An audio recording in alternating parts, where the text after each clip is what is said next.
G'day everyone. I just decided to go live very late. I'm not doing a live stream on Sunday. I got a few things to do. Got a few things to do tomorrow as well. So I'm quite busy this weekend. And I said, why not? It's late at night. It's about 11 o'clock here. So I'm not staying on for too long, just to basically make the announcements, say hello. Just muck around for an hour or two and then rack off. Hopefully it doesn't extend, but you never know. With me, I have a tendency of extending. Yes. See how many characters appear. It will be interesting. Nobody's asking any questions, so I must have caught you by surprise with your pants down or just getting out of bed. What? Harry's gone live. Yeah, he decided to. Yes, evening to you as well, Raymond. And g'day, Deborah. Good to see you. Oh, yes. I'm not doing a live stream on Sunday, so there is no live stream. So I decided, why not? What the heck not? Also to show off my new haircut. So why not? Find a reason. You always have to find a good reason, don't you? Or maybe. Or just make one up, as they say. Yes, yes. I'm not expecting like a plethora of people to appear, obviously, because the old story. Well, it's evening in my neck of the woods, but good morning to you as well. Ah, thank you, Deborah.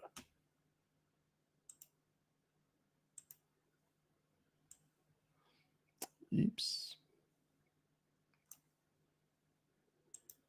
Eliminate that.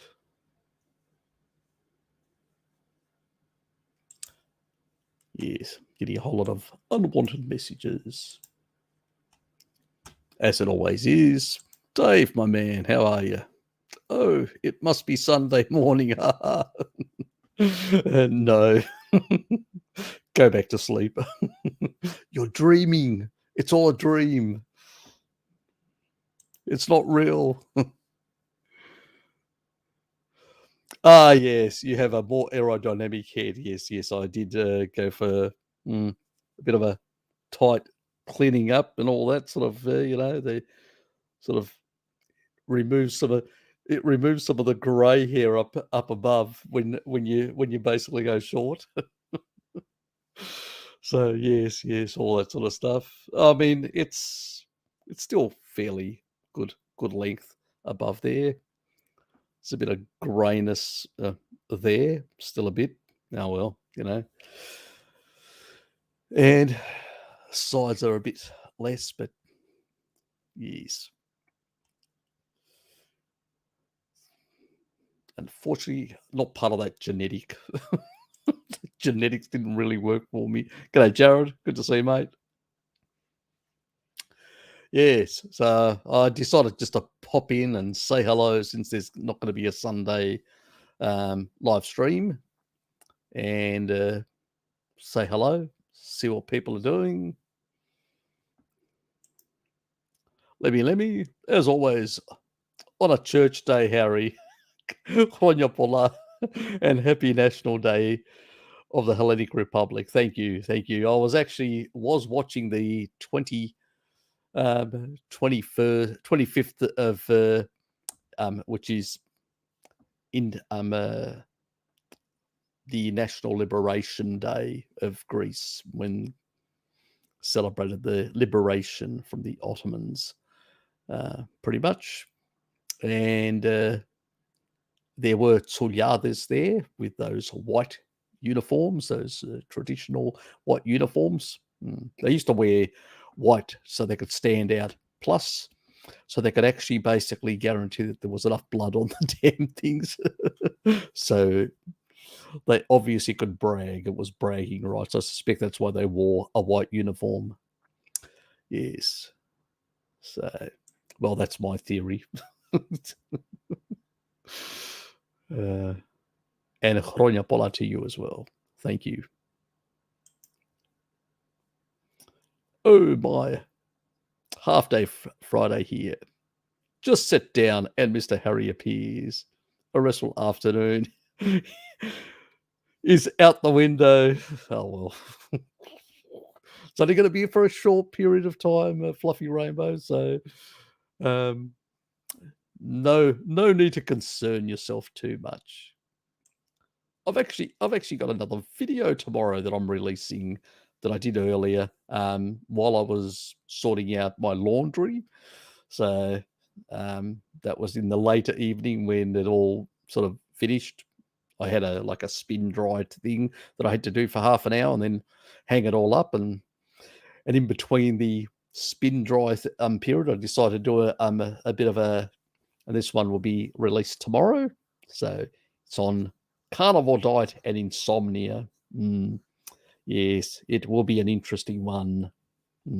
Probably elucidate a few things that many carnies out there don't realize. Why is this happening? You'll find out tomorrow why it is happening. Well, one of the reasons anyway. It's probably one of the major reasons for a lot of carnivores that don't even realize it. But it will be all clear tomorrow. And how they can deal with it. That will be interesting as well. So I've got to entertain you guys somehow.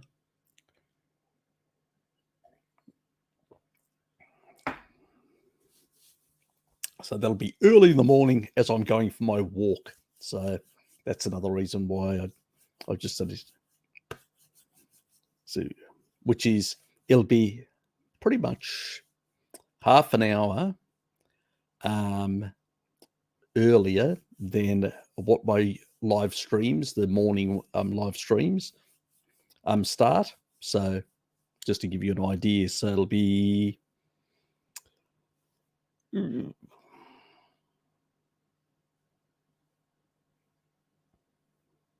so about what are we talking about?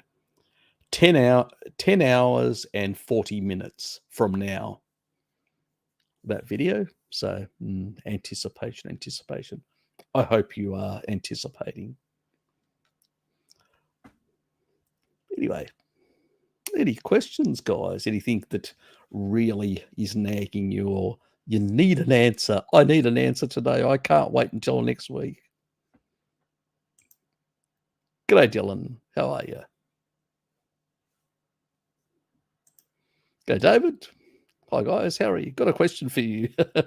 If I overcook, char, or burn the meat like burgers, but still eat the liquid and fat draining out, I still get the taurine, or does it evaporate? You'll still get the actual taurine. That's true.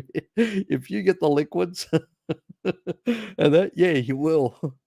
Remember, it's a sulfur amino acid. It's not basically like water to evaporate or something that it just evaporates away. In that regard, yes, you'll still, but I mean, you still lose a bit here and there. That it's impossible to grab everything, but you don't lose a horrendous amount. So let's not get too over concerned.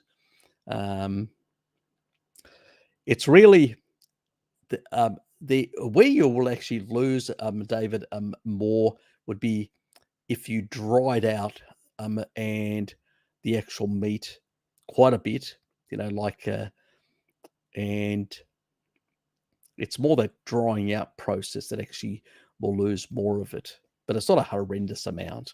But it can make a bit of a difference depending on the sort of quantity of what people consume. So there are so many variations. I mean, I've seen similar cuts of meat from different sort of facilities where they've been measured and with different results. So it's one of those things that it's really hard to measure properly because the highest concentration is always going to be in food that is actually freshly slaughtered. It's just a reality. Can't get around it. It's just the reality of things where um, anything that's there is time elapsed and a number of different things that are done to it will reduce to a certain degree. It depends. It's so variable. It's really hard to pinpoint the exact amounts. We've got. I mean, I've provided. There's a video that I've done. If you Google my name, sources of it in the diet. But you know, at the end of the day, there's going to be some variations on that from country to country and all sorts of things. So, mm. or get damaged in the cooking process. That's more that you'll lose a bit in that regard. I think we've covered that anyway. G'day, Elizabeth. Oops. Don't move. Yes, StreamYard's doing its normal thing of moving accidentally burnt and crisp for beef, pork, mixed burgers. Oh well, it happens. Yeah, I've done that myself. So it's not the first time, and it won't be the last time. People just, sometimes I'll undercook stuff, and other times I'll overcook stuff. It does happen. Most of the time, I pretty much get it. I know how much time, and I don't. But it's usually, you're doing something, and then all of a sudden somebody calls on the phone, or something happens, and then you forget yourself a bit, and it overextends by 15 minutes or that, and you go, oops, slightly overcooked it.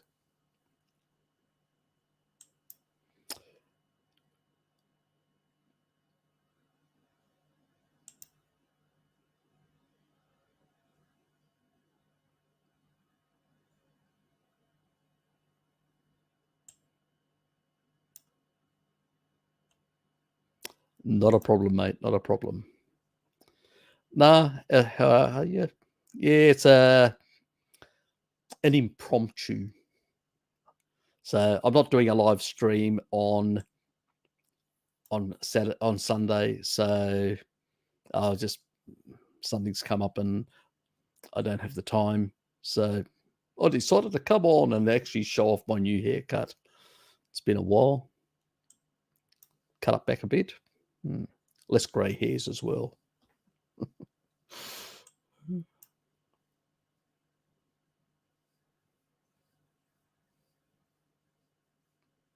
Yes. We're all hoping that a lot of that nonsense mandate will go away, but yes, Australia's still a bit funny on that front.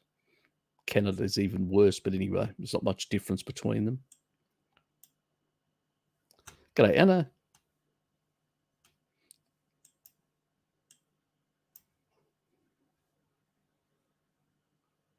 Oops. Yes, regulations. I was thinking about liver drama of late, and I was thinking maybe the large copper content could stress methionine system and produce this supposed carb needs via insulin. The body's pretty good at regulating, and if you've got a good gallbladder that's actually functioning, it's not a big issue. The body can excrete excess minerals and stuff like that. I think it's more the balance of the electrolytes that's the biggest issue for all of these people. And they take carbohydrates, Dylan, and what they do is they increase insulin and the retention of and it's usually people that are doing higher fat, lower protein, like 15% or stuff like that, and very high, trying to chasing ketones, as basically Bart would say, and are not basically getting sufficient, meat in the diet, which basically means when we talk about meat, we mean taurine, and taurine regulates. It regulates a lot of the minerals, including iron metabolism, you know, a lot of the homeostasis of things like copper, zinc, other minerals in the body. It plays a very important regulatory role in a lot of these things. So a lot of these things are less likely to get out of whack. So the more protein you consume, it's sort of the aversion or fear of protein because of all this mTOR bullshit that I've talked about. And I've already done videos on that. And even the recent one that I did on cancer covered a bit of that aspect as well, the bullshit. And so all that sort of stuff is where it's really at. And these people chasing it's, no different than the ketosis type thing, I need electrolytes as if our ancestors needed electrolytes. No, they just ate more meat. And as a consequence, they were able to regulate their electrolytes, regulate a lot of these other things as well. So it's more to do with that. Some populations have consumed more organ meats than others and tend to. So the majority of humans on the planet do just fine with muscle meats. Okay. Now, there are some variations. Now, there are populations like that are coastal populations, particularly in Ireland and a few other places, where they consumed a lot of cod liver. And so the carotenoids, because you do have carotenoids even in muscle meat, you're a poor converter of those carotenoids. It means that your ancestors consumed quite a bit of liver. So you've got very poor, so you've got a higher tolerance. It's like my genetics, a much higher tolerance for basically liver and retinol and these sort of things. So but it's a small percentage of most of the European population and in many other parts. And it usually is in specific localities in the world.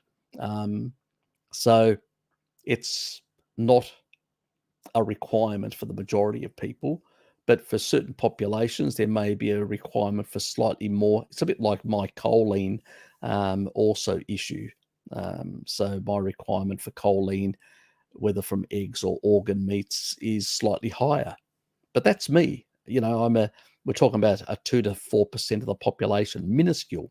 95% or more of the European population does not require, organ meats or pretty much, unless they're very deficient. And I've only recommended it for people to take high levels of organ meats for a couple of months if they have high deficiency levels. But then again, if they've got like fatty liver and other issues like that, I won't put them on organ meats. I'll actually put them on choline to fix the fatty liver and taurine to break down the fibrosis so they can actually store retinol much better, because they may not be able to store retinol very well. So there are a lot of different factors, and I'll put them on high dose of alpha lipoic acid to help, as a master electron donor, to basically stabilize the tissue and all that in their liver and stuff like that. So there's a lot of things. It depends on people's circumstance. So when people email me, even though I know I'm really behind on the emails, unfortunately, but when they do, I will eventually get to answer your email. But I usually do ask people to provide me with a good background and all that. And if I have asked people, I will prioritize their reply message, because it's a continuation of me responding to them. But yeah, so no, it's all this people just making up shit as they go along. The body, if given right, it will regulate a lot of these things. Our liver can actually store, if it's healthy, it can store massive amounts of retinol, and it can also excrete any excess copper. It's only when you don't have a good functioning gallbladder. It's like the vegans with poor gallbladder function because they don't get enough taurine that actually emulsifies and actually makes sure your gallbladder works properly. So if you don't get enough sulfur amino acids like methionine and cysteine, then you're going to have problems producing enough taurine. And as a consequence, you're going to have these problems. And so you'll have problems excreting not only copper, but manganese. There's a lot of, vegetarians and vegans that are always going to their naturopaths because of, manganese toxicity, high levels, because it's very high in plants. So, people on the inappropriate diets will have these problems. And sometimes people transitioning may have these problems as well until they fix them. If you've got a dysfunctional gallbladder, I don't care if you're on a species appropriate diet, if you get excess of certain minerals and you can't excrete them, you may have problems. Simple as that. That's why I always used to say, if that's the case, better to first fix the organs and then fix the deficiencies. So I have a different approach to others. We don't want to add and create more problems for people. We want to remove them and then fix their underlying deficiencies if there are any.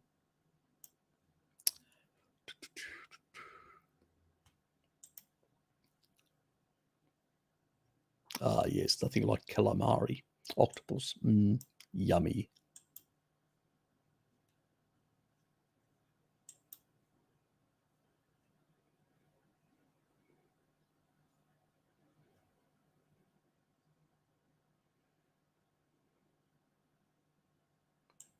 Yep, I think I've covered that.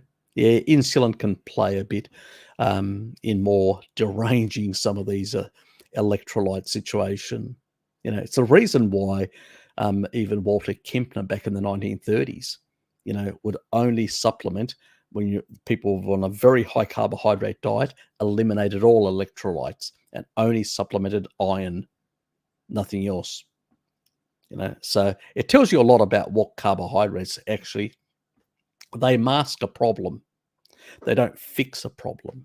It's taurine, eating sufficient meat that drives magnesium, drives potassium into the actual cell, and provides the right sort of balance between those electrolytes, calcium, and other things that it regulates. You name it, taurine regulates it and brings it into homeostasis. At the kidney levels, will make sure that either things are excreted that are in excess or reabsorbed if they're not. But if you don't have enough taurine in the system, the kidneys don't function as efficiently. So that really shows you that there's a species appropriate diet for humans. And if you don't have, if you're not on that, you're going to have problems in regulating these things properly. You can mask them by raising insulin and holding on to things a bit more, but that's only masking the problem. It's not fixing the problem. Can you get enough K from? Yeah, look, vitamin K. You can get enough from dairy products, eggs. You can get enough in the diet. For most people will get enough. You don't need to supplement K, vitamin K2.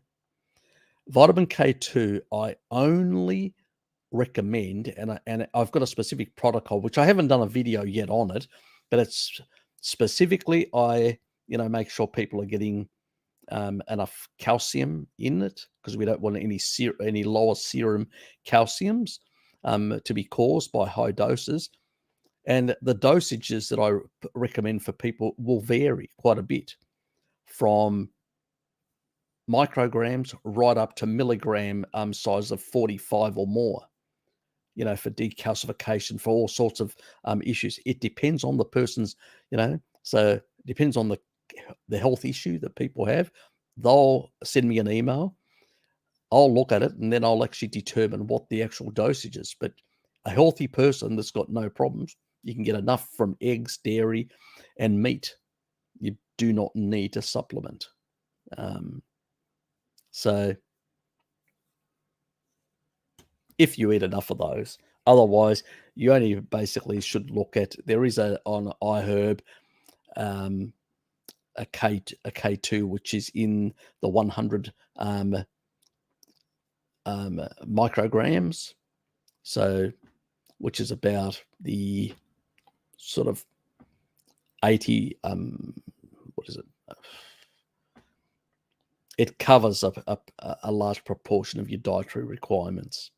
You don't need a lot to activate those osteocalcins, the actual things. The reason why we need more menaquinone for, and I've said it multiple times, but I'll have to repeat myself, I realize, is because we want it for decalcifying.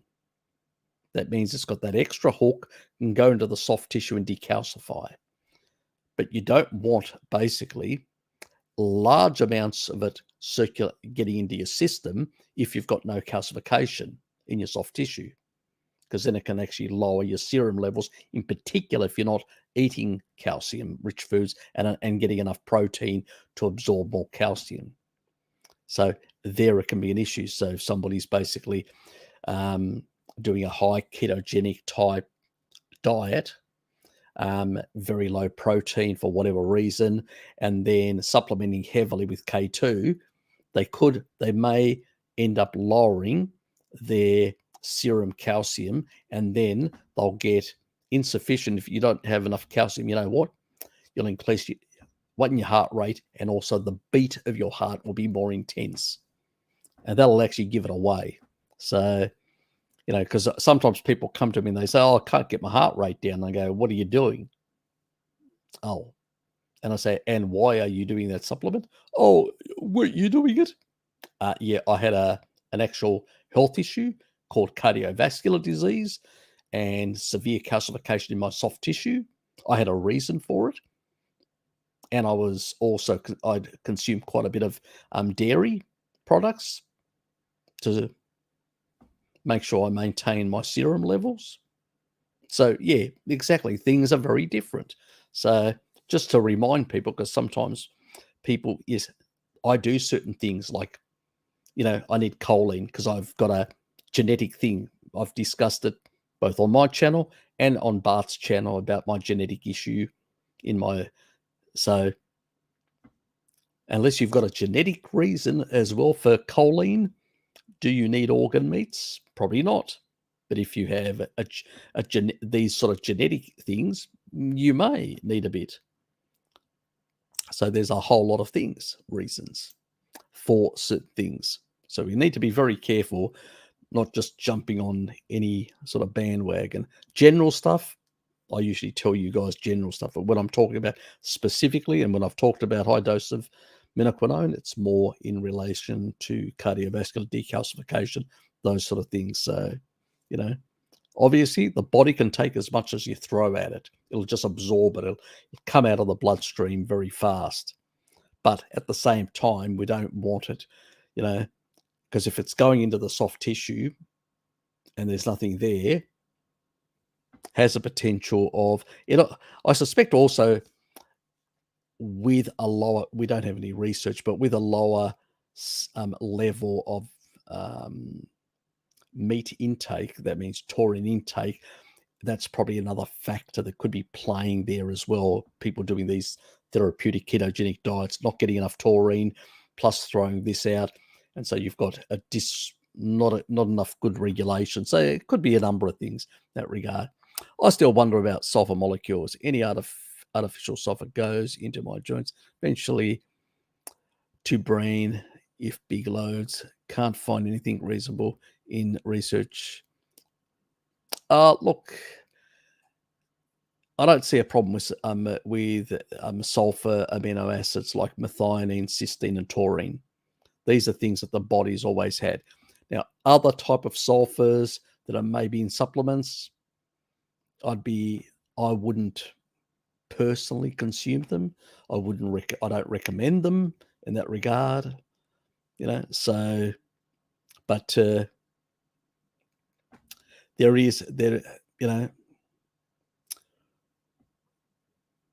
the other thing is there are people that have got certain genetics, it's a small number of people again, that can bioaccumulate sulfur.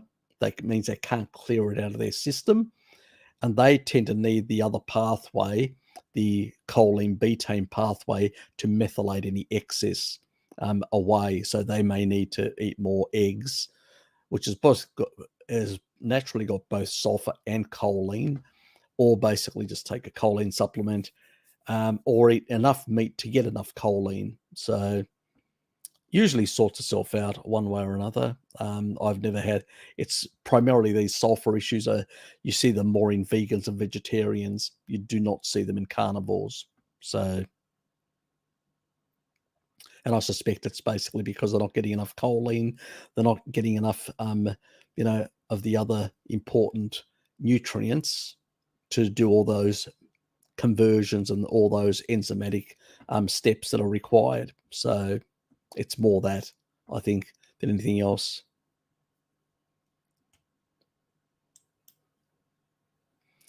I'm trying to eat less liver, so want to ensure sufficient K2 without necessarily having dairy. Fair enough. There's plenty of in a lot of the animal foods. Probably there's emu oil, which is very high. Chicken, all the actual birds of anything, whether it's duck, chicken, geese, emus, especially emus are very high if you can get it. Ostrich, most of these animals are very high in, minoquinone 4. So there are other options if you can't handle dairy in that regard. So those are sort of options.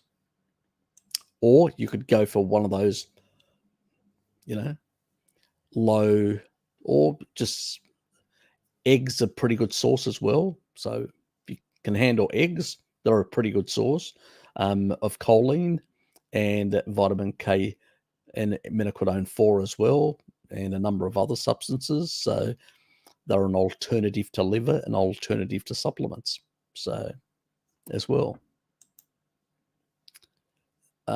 That's what Kefi was supposing, that anyway, that large liver intake is excessive and causing carbs need via vitamin A and thyroid. Just thinking if it's to do with too much liver, the copper side. Your body should be able to excrete those. If you've got a good functioning, gallbladder,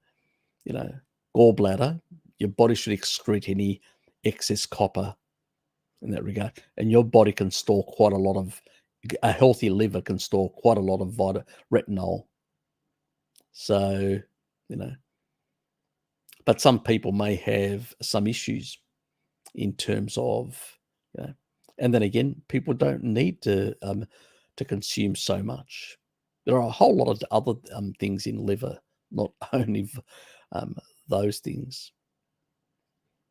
And your body does need a number of those nutrients, but the key nutrients for, key nutrients for thyroid are really selenium and iodine. Now, liver is very high in selenium, but not very high in iodine.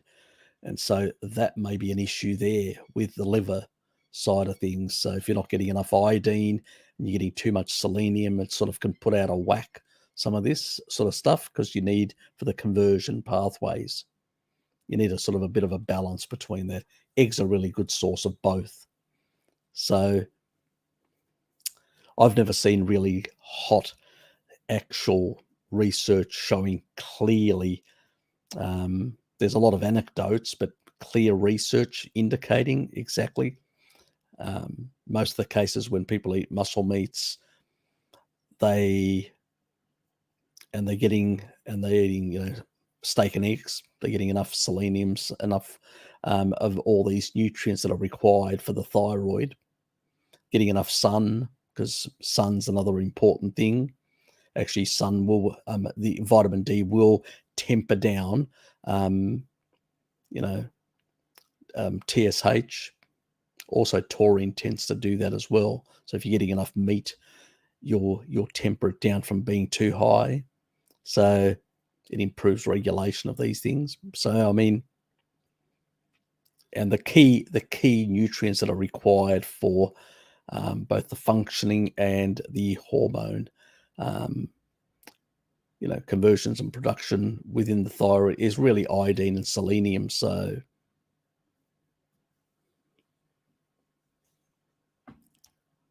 the others are playing just very secondary cofactor roles. And so they don't really, if you're missing the others, that's when you got problems there. And so I haven't seen any research that really convinces me in any other regards. I think it's more speculation based on some anecdotes that people have noticed.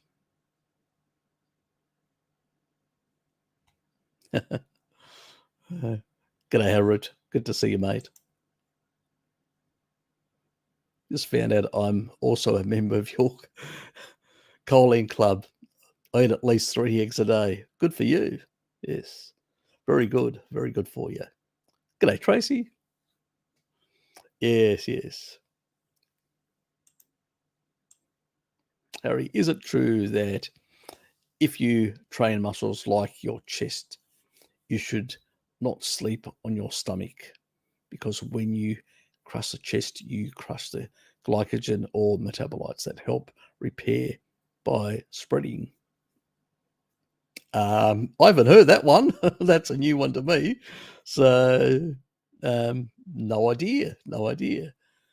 I don't think so. That sounds a bit strange. I've never seen any research. If you've got any research, please email it to me. I've never seen any research in that regard. So, sleep on your stomach. I don't think you can affect glycogen or metabolites or anything that. No, I've never heard of that. No idea. So, but if you got anything, I'll look at it. I doubt there is anything out there in that regard. Adrian, Harry, hi Harry. I was wondering if you knew what CK levels in the blood means. Is that calcium? Calcium? Is it a calcium, potassium sort of levels, or I'm not sure what CK. I haven't come across. I've gone up from 110 since I've been Carnival. Thank you. I've heard that you go up about with protein ingestion. Oh, so you're talking about calcium. What is this? CK.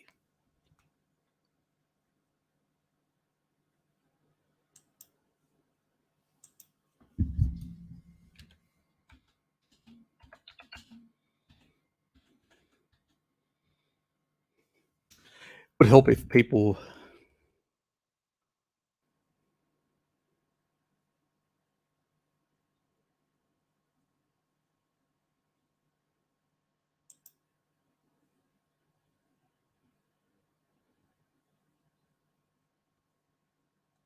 Okay, creatine kinase. Okay. Yeah, that can. Are you doing a lot of exercise? They can go off from that for that reason. Also, skeletal, like when you do take in more protein, you are having this sort of turnover. And so it's like muscle injury if you exercise quite a bit. And if you're turning over and building up tissue, that can go up. So depends why it's happening. If you're not building any tissue and all that, and it goes up, it means that there is some sort of underlying inflammation that may be driving that. But if you're actually consuming more protein, you're building up tissue, could be just going up for the normal cellular turnover and stuff like that. So, you'd have to look at other biomarkers to see whether there is something else happening or not. If there's nothing, the other biomarkers like C-reactive protein are low on it, all that. Yeah, it's not going to be an issue. So you can't, in a reductionist way, just come up, you've got to look in combination.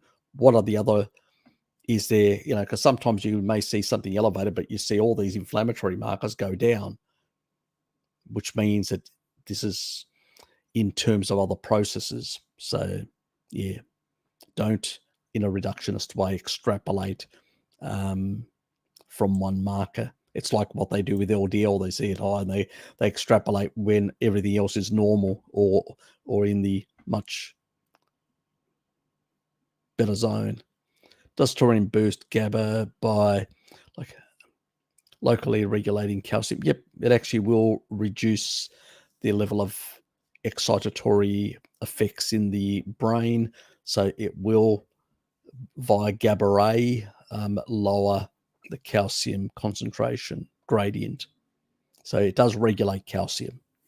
It actually is also, taurine is a calcium channel blocker, a natural one. But it's not like a blunt instrument like calcium channel blocker drugs. It's more subtle in the way it does it. And by doing that, it also has a regulatory effect on some of the other sort of electrolytes, which have an influence on lowering blood pressure as well.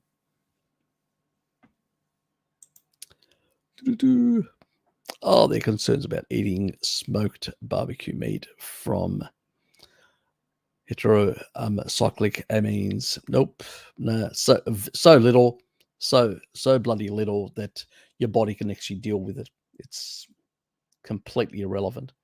I often smoke brisket chicken and heard certain spices can negate these effects and protein oxidation. Nah, don't worry about it. Absolutely don't worry about it.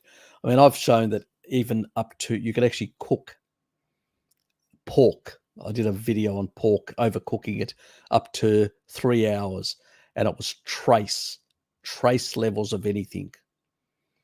It pretty much, in terms of oxidation, trace levels. It was only, you had to get out to 32 hours, I think it was.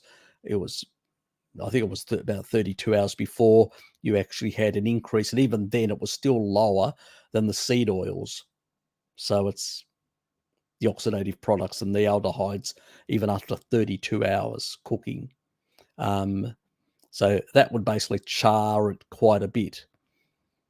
The amount of charring is so low, the body can deal with it, especially when it doesn't have any other inflammation to deal with. So obviously it's not ideal to overcook, but if you just smoked stuff like that, smoked meat, I always have smoked bacon and stuff like that. So not an issue whatsoever. It's just such a tiny. All the studies were done on rats, and they were giving them massive amounts beyond their physiological capacity to clear it out of their system to detox it. Your body's got a lot. Remember, we've got 1.5 million years of evolutionary capacity to deal with cooked meats. So it's a non-issue. Don't worry about it, Bruce. Okay, then. I'm curious what you think of Vanus John of Vonderplanet. Claims that bacteria and parasites from raw meat are good because they clear dead, weak cells from the body. Your body basically has a whole lot of mechanisms to clear all dead cells. They're called macrophage. They can actually go in there and clear up all that. They don't need bacteria. They don't need parasites to do that. Thank you very much. And your stomach is quite acidic. So, and he used to recommend raw meat. Raw meat basically has more taurine, will increase the acidity, which means it will kill off any parasites or bacteria on that meat. So it's complete nonsense. But he was a bit of a nonsensical person, and his claims were quite nonsensical in that regard. So now, if you got the whole reasons for low pH, high acidic stomachs is for that purpose. the higher the taurine content, and raw meat is much higher in that, you will increase your acidity and lower your pH to between 1 and 1.5. In those sort of conditions, bacteria and parasites, the majority of them will be annihilated. The only ones that survive are those beneficial bacteria, which is the acid-loving, like the lactobacillus and stuff like that. And they have a lot of benefits in the system. So they're the ones that you actually get when you come out of the birth canal of your mother as a child. You get a lot of the lactobacillus, and then we annihilate them with glyphosate and antibiotics. So those ones are fine coming through. The other ones are just going to be knocked off in that regard. So it's usually on a kibble diet, you're going to be more prone to getting a number of these parasites and other things like that. So, that a robust immune system, a strong immune system with strong T lymphocytes and all that, it can keep under control parasites and all sorts of things. So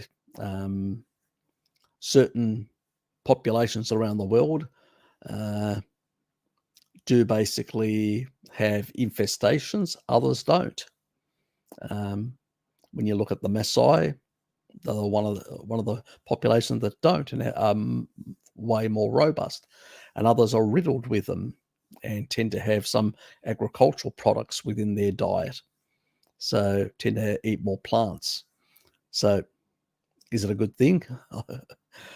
Yeah, I really question some of that thinking.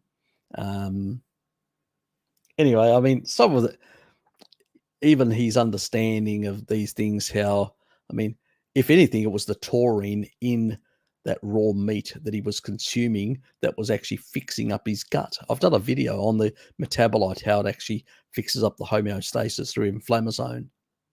So the whole thing is, when inflammasome doesn't work, your gut dysbiosis goes up. When inflammasome works because of taurine, your dysbiosis goes down, your histamines go down, your spermidine, the thing that actually drives SIBO, small intestinal bacterial overgrowth, go down, things start working properly. So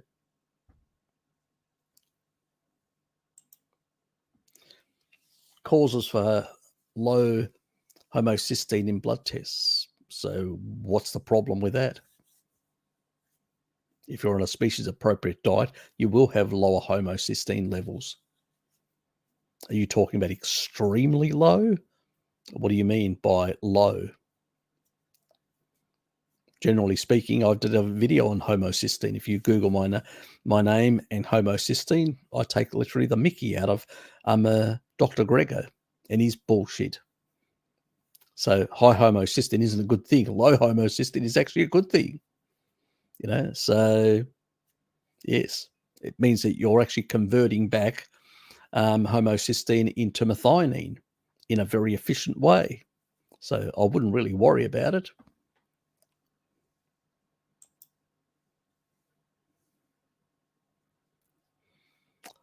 Want to try raw beef or pork, but I can't afford grass-fed.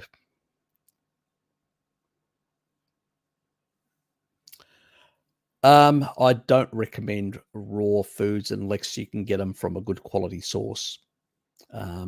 So if you want to try something like that, you trust that your acidic levels are good enough in your stomach, I do have a video. You can improve the acidity with taurine supplementation, but I can't recommend anything, mate, unless I know really well what the source is. So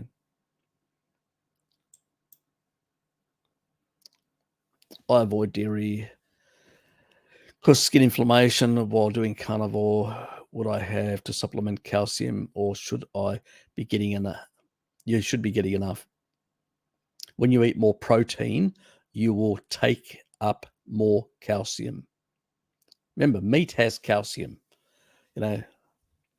so it's, when you eat an animal, that animal's also got calcium and all sorts of other minerals and vitamins inside it, like any other mammal would have.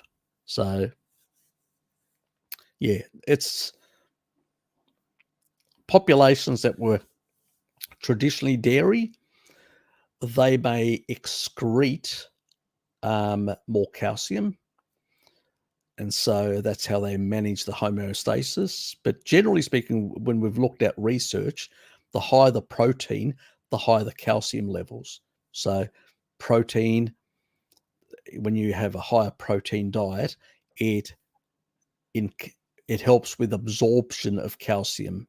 Plus vitamin D levels. Good vitamin D levels are another element that improve calcium absorption. So those are two main things that what the literature shows. Calcium is really dependent on vitamin D status and protein status primarily. And it's a reason why, even some supplements don't really work well for people. Why some people feel more thirsty while consuming more meat. Taurine regulates electrolyte. Actually, I feel less thirsty, but lots of people feel the opposite. In carnivore, maybe still they're either consuming carbs or they're consuming too much water, one of the two. So, you should be hydrating with fat, not with water, which is high deuterium, like carbs. That is basically what increases thirst.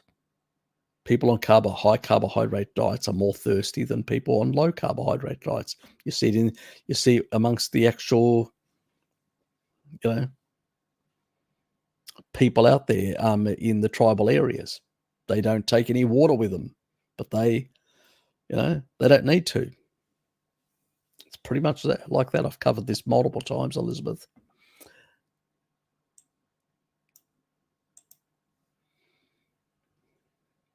And most people are basically drink far too much water, far too much.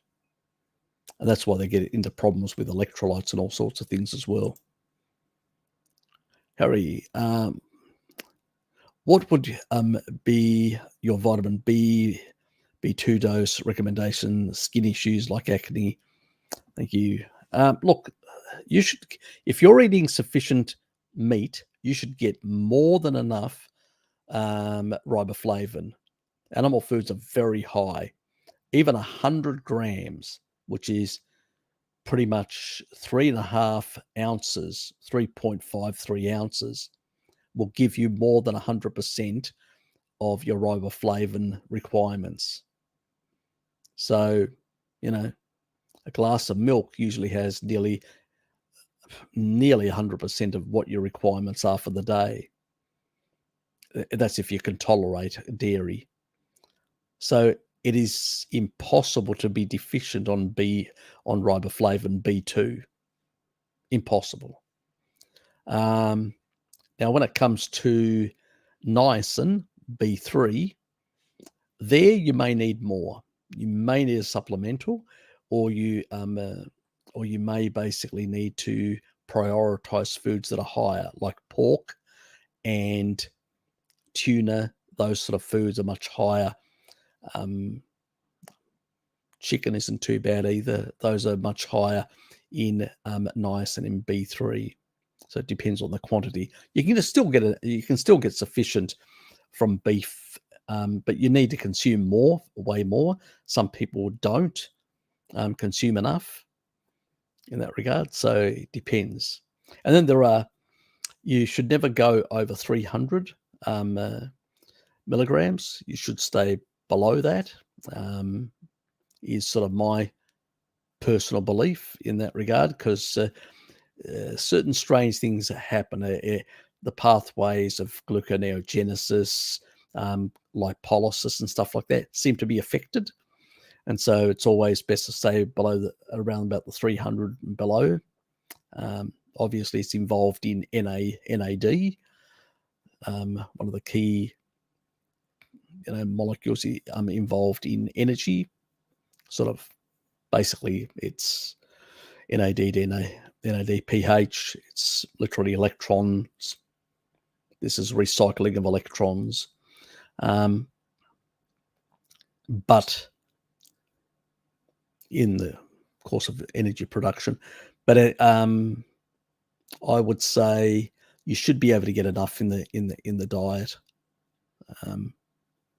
Most people do, unless I hope you're not doing these strange so-called therapeutic ketogenic diets of, massive amounts of fat and very little protein, muscle meat. You should be looking at 1-to-1 ratio, not this sort of crazy 2 to or greater range. I'm not a subscriber of that nonsense, personally.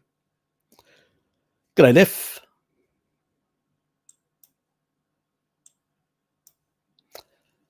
G'day, Oz. Hey, Harry. If I'm a sufferer of had a hernia, esophagitis, and loose LS, can I still benefit from Carnival? Yes, you can. If I'm Famatine, recent ditched, it was in without, I suffer from constant heartburn. What happens is when you're on that sort of medication, you basically tend to create more proton pumps. Now, the nice thing about meat, and in particular a substance in meat, which is called taurine, it regulates these proton pumps. So you may need to supplement a bit higher on taurine, get taurine supplementation. On iHerb, there's a powder that I actually recommend, and only that one there. So if anybody can put in the chat box, I'd appreciate it for Oz. And so that will actually improve. So to a large extent, these derangements, you need to sort of regulate the stomach, the gallbladder, the pancreas, all these, the gut motility, because that's the other thing that taurine does, regulates gut motility, the way it actually functions. There are receptor sites inside the actual lining, the collagen lining of the gut, and sort of regulate, speed it up or slow it down. So, and I've actually done a video on the key metabolite, and I explain how that regulates a lot of functions. If you go to, I think I've got a gut one micro, I can't remember now whether it's a gut one in one of the playlists, and it covers a lot of that sort of stuff information. So if you go through that playlist, you should be able to get additional information that could help.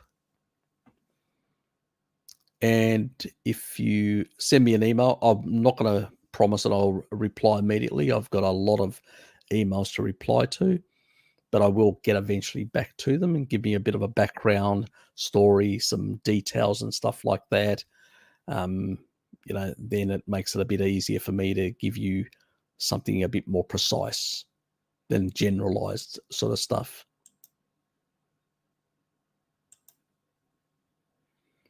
What are your thoughts on these essential fatty acid tests that show N3 and N6 fats? I think they show what you saturated mono and made out as well, and be functional labs. I would not waste my money on any of that, Adrian. Irrelevant. Why would you waste your money? I think all those are just a bunch of bullshit, pretty much. If you eat ruminant animals, you'll basically get what you need. In the brain, the sort of with the essential fatty acid, when it comes to DHA and arachidonic acid and stuff like that, and linoleic acid, the sort of levels between the omega 6s and the omega 3s in the brain are sort of nearly 1-to-1. And in the actual tissue, the peripheral tissue, which is all the rest of the body, it's pretty much about 11-to-1. So 11 times the amount of omega 6 compared to omega 3s. So where somebody came up with this sort of notion that we needed 1-to-1 sort of ratio. It's not based on any science that I know of. It's just basically somebody came up with these from extrapolating from certain things. And when you look at different cuts of meat, the variations in omega-3s and omega-6s are quite severe, quite a bit. Some cuts of meat, and this goes for beef, for pork, for most animals. There are a lot of variations between different parts of the animal. So, I don't subscribe to that nonsense, and I've done a lot of stuff on the PUFA side of things. If you go on, if you check PUFA, Harry Sopanos, you'll see a lot of videos where I demystify a lot of their bullshit, which I can't really go into now because that would be a long conversation. But I really pull apart all these notions that people make. They're just bullshit. Animal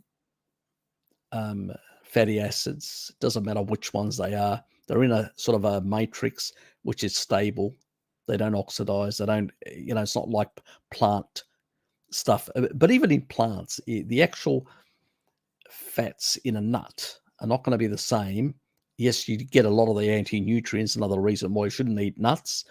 But if you ignore the anti-nutrients, actually just as a fatty acid within that matrix of the nut is going to be less oxidized, less damaged. Obviously, the plant is, when you extract it from the plant, it will oxidize far more than the fats within an animal food.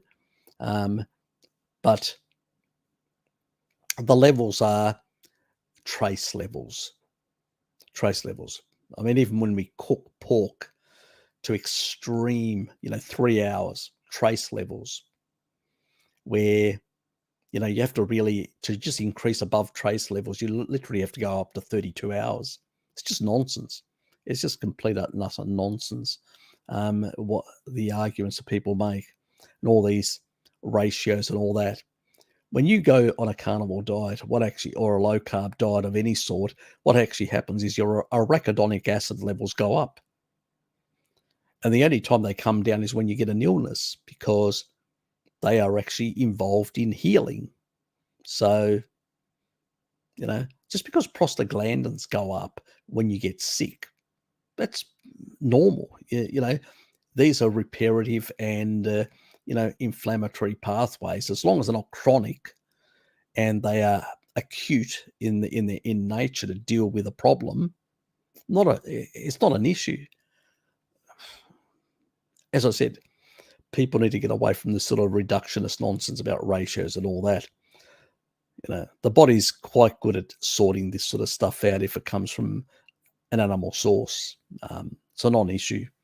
And the amount of PUFA in animal foods is quite low as a percentage. It's not very high like plants, and it's stable. So it's a non-issue.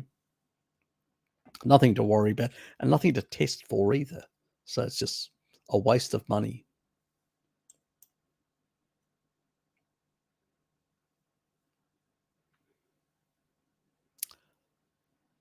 Look, certain fish are higher than others. Certain crustaceans tend to can even be higher. So it varies quite a bit. I did do a video covering some of the actual levels. I probably need to do something a bit more detailed, covering all the different sources. Eventually I will. Given time, Elizabeth. G'day, Alex. Good to see you here, mate. Is it true vitamin A toxicity said to polar bear? Look, it's said, but I've never really seen any real research. Very toxic because it contains a lot of vitamin A. So Inuit do not eat it. Depends. Some Inuits have been known to eat a bit of organ meats. they tend to throw them to the dogs. That was what Stefansson had said in his, but he also did contradict himself a bit, mentioning others that did consume them. So there have been a lot of populations that have consumed organ meats to varying degrees. So it can vary quite a bit. If you've got properly functioning body and all that, actually your liver can, if it's healthy, can store shitloads of retinol. Absolutely shitloads of retinol. It's if it's healthy. And it will even, if it runs out of space, it'll even grow a bit. Like even with glycogen stores, there are some people that have got, in terms of certain enzymatic pathways which are very low, and they can build up massive amounts of glycogen stores. Again, the liver won't be damaged. It'll just grow. You can end up increasing within the cavity of your body, but it's not going to basically, an unhealthy liver, yes. Unhealthy liver a lot of things can end up in the bloodstream from an unhealthy liver, but that's a different thing altogether. That's why, if people have got cirrhosis or stuff like that, I don't actually recommend people eat organ meats under those circumstances. That's when it's usually people that have still got relatively healthy livers that are not damaged or cirrhotic or stuff like that, and have a lot of deficiencies. Yes, I'll use organ meats to actually increase and sort out their vitamin deficiencies. But if they're not deficient, or they are, but they've got severe fibrosis within the liver, I'll focus on fixing that. And that'll be with alpha lipoic acid, with high doses of taurine, 10 grams of taurine usually, milk thistle, and things like that. Choline to export fat, like high doses of choline, not just, the regular having a couple of eggs and all that. I usually get people on a couple of grams of choline to export the fat. I've done a video on choline and fatty liver, non-alcoholic fatty liver. It's an old video, but it covers this sort of information. So it really depends on all these sort of things. You don't see, it's like vitamin D. I've seen very high doses. The only issue here is that you can actually, if you've got too much of vitamin D or too much of vitamin A, what can actually happen is you can upregulate a number of the enzymatic pathways that use these as cofactors. And what can happen is you can actually you've got shitloads of one, but not enough of the other, and you can actually run out of one of them because you're actually overusing, and all that is sort of this unbalance that they call. But it's not exactly an unbalance, it's basically overused. But generally speaking, I've never seen, even with vitamin D, it takes like hundreds of thousands of IUs, multiple days, not one day, multiple days, or months upon months before you see any excess or calcification or whatever else. And if you basically even throw the rudimentary level of menaquinone 4, it eliminates all that problem as well, the overcalcification issue from, so you don't actually see it in a naturalistic setting within tribal populations. It can vary quite a bit in their intake of organ meats, and you don't actually see it. I've never seen it, but I have seen it with people having problems like higher retinol levels. And when they do go, and I've actually asked them to go and do an ultrasound. And when they've done an ultrasound, they've actually found severe fibrosis in their livers. And then I've put them on, encouraged them to take the alpha lipoic acid, the milk thistle, the taurine, the choline to fix the problem. So I don't buy it. I just don't buy the thing. The sort of stuff. But do you need organ meats on a carnivore diet? Not really. If you're eating enough fat and all that, you should get enough of the fat soluble vitamins from the fat, and you should basically get more than enough of the nutrients that you require. The nutrients go down. You actually tend to excrete more things on a carnivore diet. Either you don't take them up through the metalloproteins in the gut, or you basically excrete them through the kidneys. So, but I don't buy that whole notion. It's actually modern people that have got derangements that end up with these problems. And the problem is that people are not addressing the derangements. When you address the derangements and fix the derangements, these problems go away. Even if you do eat a bit of organ meat, if you like it, you just store it in the liver. As long as it's healthy and it actually works properly. Had my first decent day yesterday. Hubby took me for a drive and short walk on the Vauxhall Beach. Still healing from post-jabber long haul syndrome, 4 months now. Very nice day. Good for you, Tracy. I know that you've basically been upping your taurine levels and you've been upping your vitamin D levels to improve your T lymphocytes for clearance out of your system. I'm going to do another video of the protocol of that doctor that Bart was talking about, the doctor in South Africa. I do have his website and all that, and I'm going to do a video in regards to his protocol. The only problem is, look, some of the medications that he uses, actually, the funny thing is, like the anti-inflammatory effects and the certain pathways that these actually work on, these meds, actually taurine works on most of those pathways, which tells me that a species-appropriate diet probably can do the job.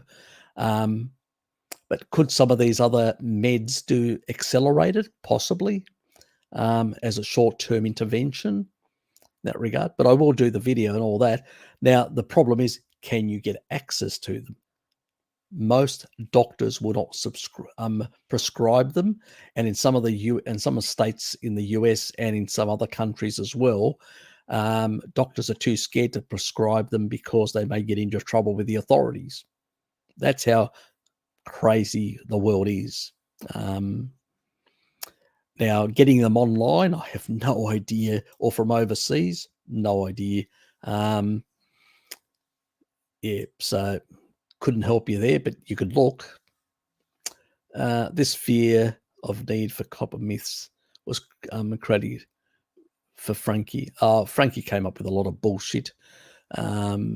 He just talked a lot of nonsense, Elizabeth. Shitloads of nonsense.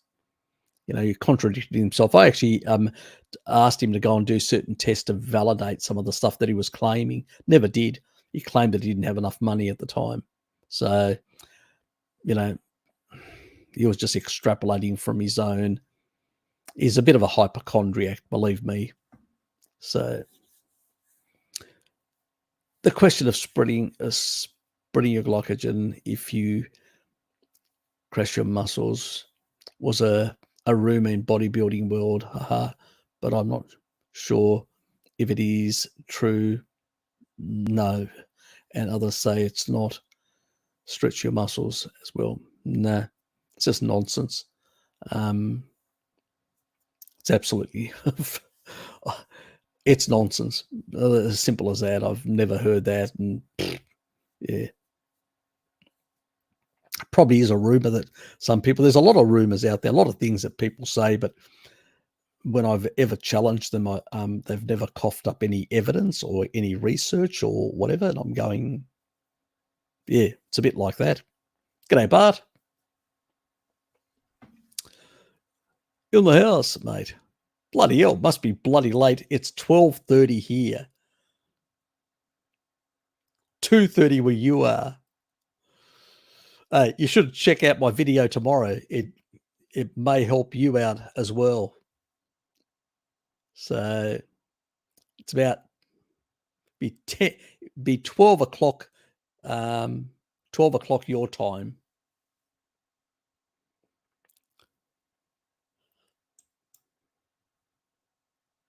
Harry, where's the best place to start when wanting to learn at much deep level like yourself?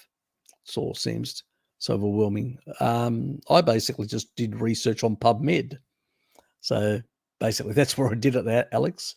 There's no easy way. Remember, I had my cardiovascular issues about 12 years ago. So I've been actually reading a lot of stuff for about 12 years ago to fix all sorts of things. So this is an accumulation knowledge of 12 years. It's just, it doesn't magically appear from the heavens. Believe me, there's a lot of hard work and a lot of many hours reading a lot of stuff, and sometimes junk, absolute excrement, until you realize that it is junk and excrement. So it takes time. Freaking about with my computer again because it's still naughty. Okay. Bloody hell, mate. You should be getting some sleep. That is late. Anyway, do you want to come on? I'll send you a link since you're up and about, or unless you're really still working on the machine. If you're working on the machine, just yeah, that's fine.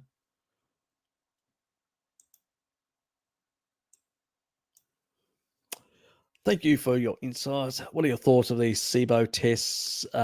Looking at methionine and hydrogen, how much people produce in any real data. It's just money making. Look, if you've got basically like when you consume something, you really feel sort of gassy. You really feel some pressure in that midsection and all that. There's probably is a gut issue. Now, whether it's small intestinal bacterial overgrowth or not, or stuff like that, hard to say. But ultimately, if you check the metabolite gut microbiome video that I actually made recently, Adrian, it actually covers that about how inflammasome sorts this out, re-regulates and normalizes the gut microbiome in your system. Plus, not only does taurine bring down histamine, bring down spermidine that actually grow, because spermidine is the thing, it's good in your balls, but not good in your gut because it actually helps the bacterial growth. And you don't want too much of that. The other thing is taurine will also regulate the gut microbiome and also encourage the certain beneficial bacteria, the acid-loving ones that actually cleanse the colon. The small intestine. And then also the thing is bile salts. So if you've got good,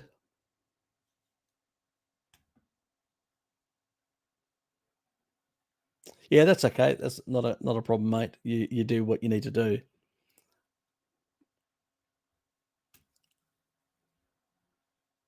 Bloody hell. Yeah, exactly. You're really burning the midnight oil. Good luck with it. I hope you sort it out. Yeah. But ba- basically, Adrian, taurine is the big regulator. And it's basically, unfortunately, as I said, with meat, the meat, it's hung up. It's not fresh. When you kill a fresh animal, it's high in taurine. Then you hung it up after it's been slaughtered for months. And what happens is a lot of those fluids and the taurine actually end up on the floor.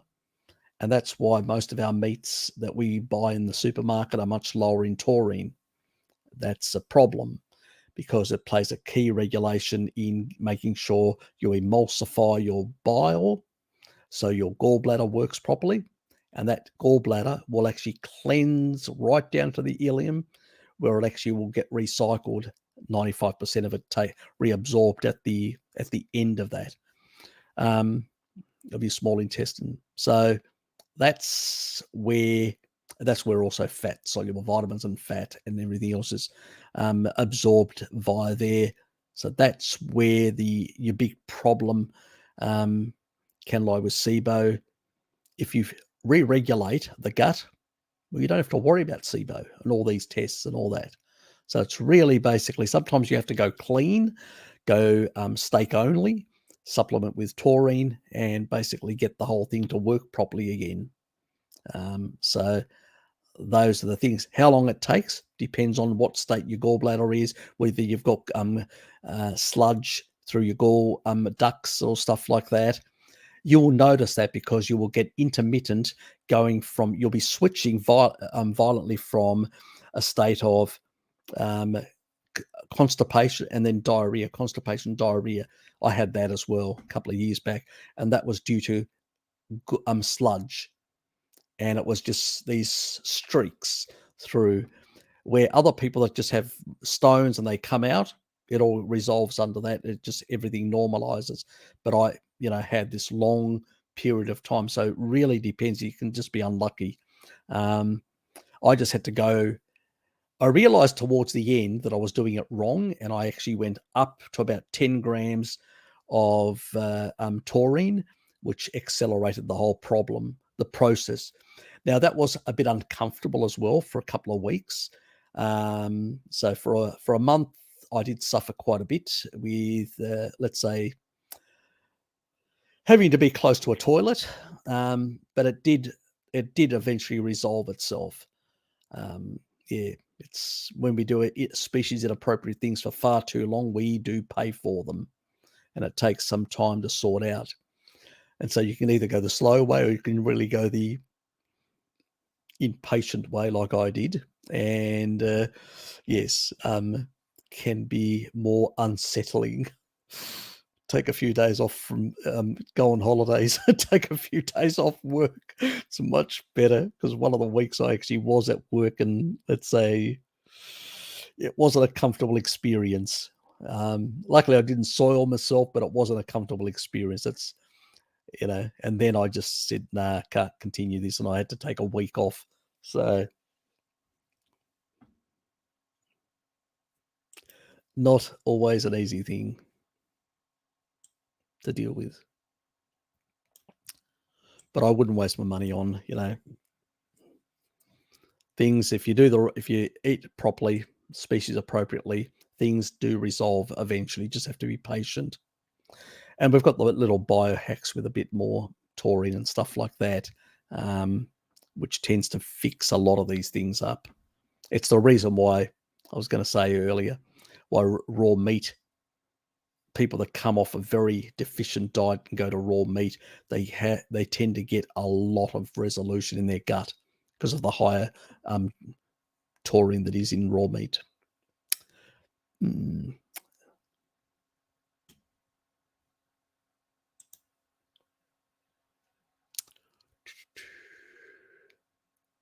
Harry does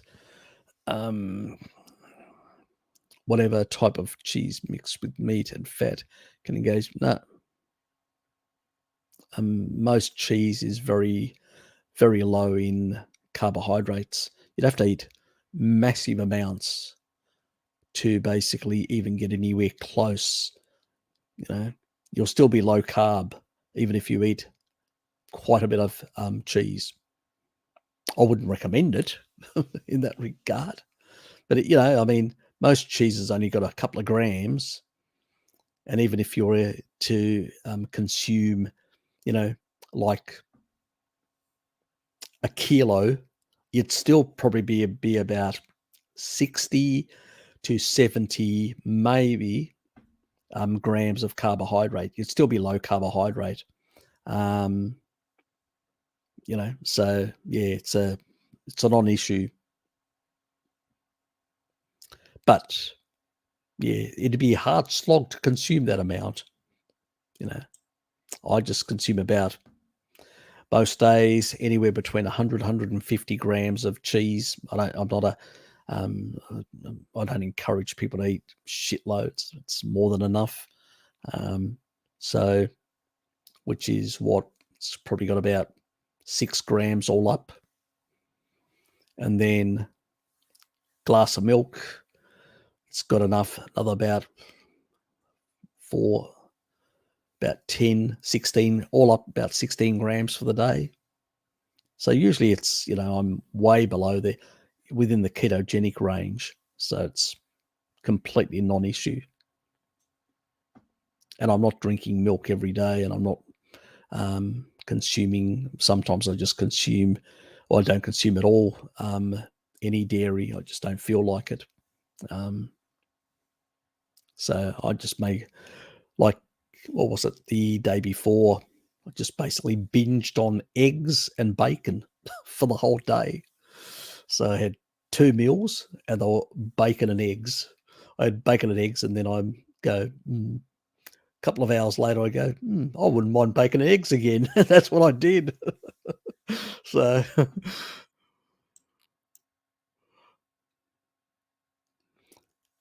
I was on the jaundice diet, off and on, because it isn't sustainable for years. His green juice gave me severe oxalate poisoning. Exactly. Does he recommend that as well? Oh, God. So his is raw. So it must be raw. Look, I haven't really looked at his.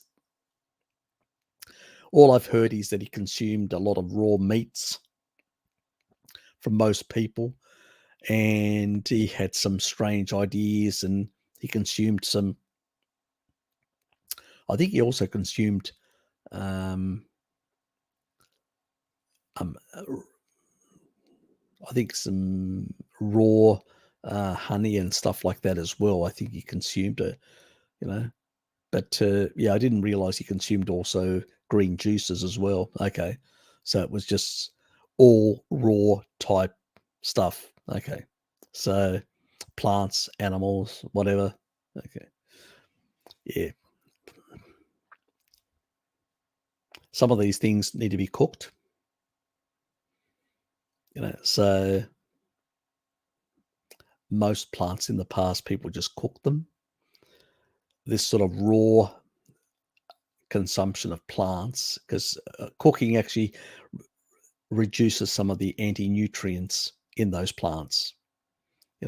If you basically boil uh, certain plants and then throw away the water, you can throw away a lot of things like anti-nutrients, like oxalate. You can reduce certain things in the cooking process. But yeah, if you have them raw, you definitely will get a good dose of some of these things. So yeah, maybe I should look into this person and make a video. The good, the bad, and the ugly, or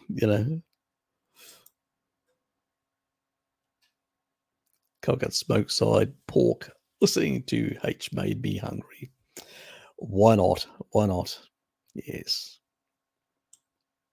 Yeah, that's the other thing that I had last week. I had some really nice smoked pork. Yeah, I need to go and buy some as well. So I have to really say I do love, but I get good quality stuff, which is free range foraging, and they do testing. So, and it's smoked. I don't cook it. I just have it. It's raw, smoked, and not a problem for me. But it's good quality. They've tested and stuff like that. So they do sampling. So I've never had a problem, and it's just really nice. Sometimes I'll lightly cook it, especially if I'm doing it with eggs. I just like the combination of just lightly cooking it and then throwing it with the eggs. So fried eggs, that is. And actually, when you fry the eggs, you actually increase the vitamin A. So just sort of throw that in.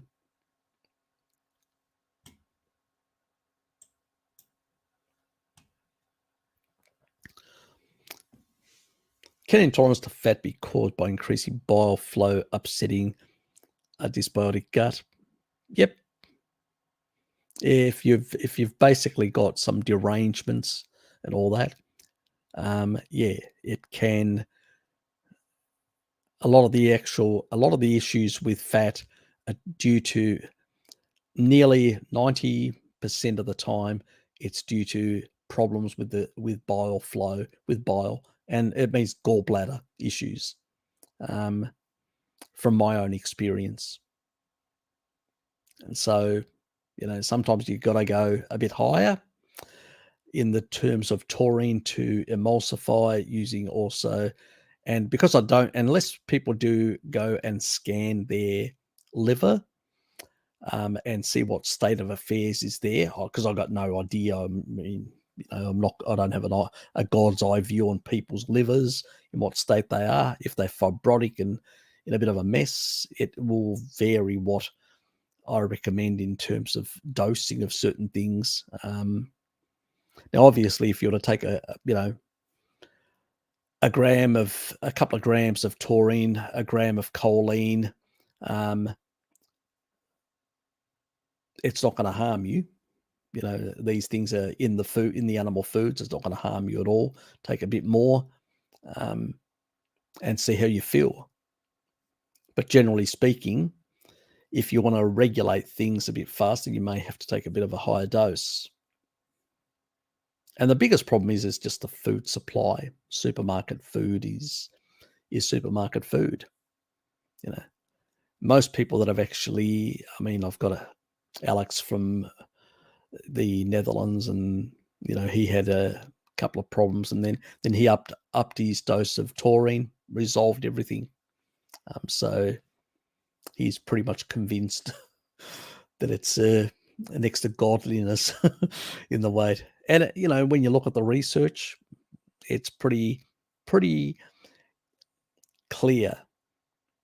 And as I said, most of these problems are a meat deficiency. I call it what is, because the more meat you consume, the more taurine you'll get. It's a meat deficiency. Most people are not getting enough. So most people on a ketogenic diet eat, sometimes down to 10 to 15% because they're fearful of mTOR, which is nonsense. And your IGF-1, insulin, and mTOR activation are within physiological ranges when you're only eating species appropriate. When you're engaging the Randall cycle, you can overexpress these, pathways. That's the inappropriate diet. It's not basically the species appropriate diet will keep it within the proper levels. I've done a recent video covering some of these points on my recent cancer video. Some of the reductionist nonsense there in the academia, pulled that apart. So yeah, look, people just need to realize that a lot of these issues are because we've been consuming for far too long species inappropriate things. Do I recommend cheese for calcium? If you can tolerate cheese, I've got no problems. But if you get enough, if you've got enough choline in your system by eating enough meat, most people don't need to supplement. If you're healthy, you don't need to supplement.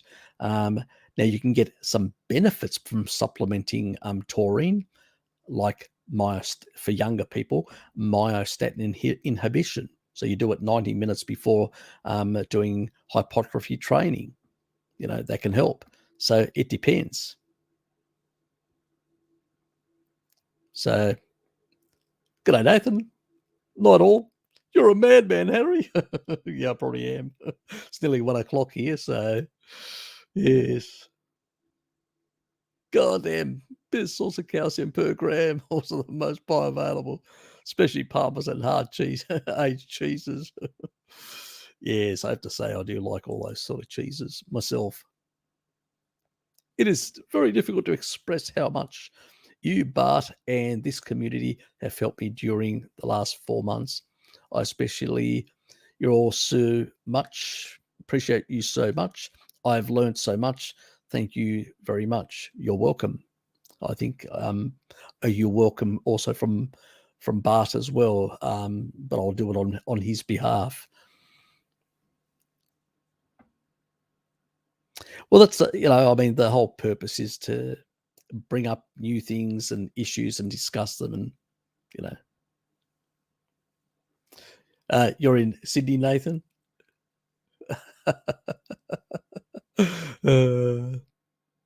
He's also on daylight savings. Australian Eastern Standard Time daylight savings, exactly the same time. So he's up as well.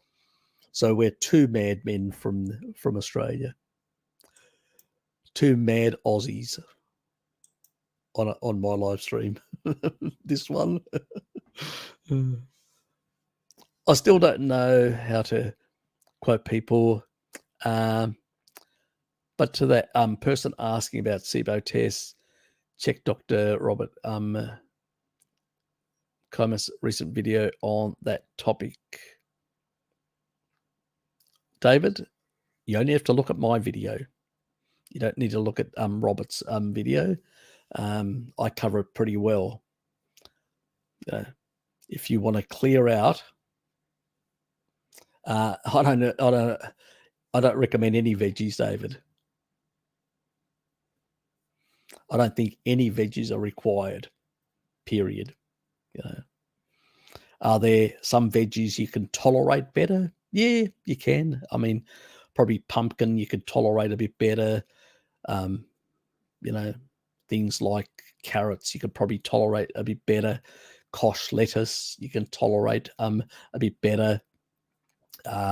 Pickled cucumbers you can tolerate a bit better. But do you need that sort of stuff? No.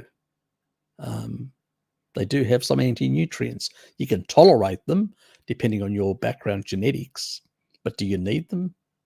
Not really.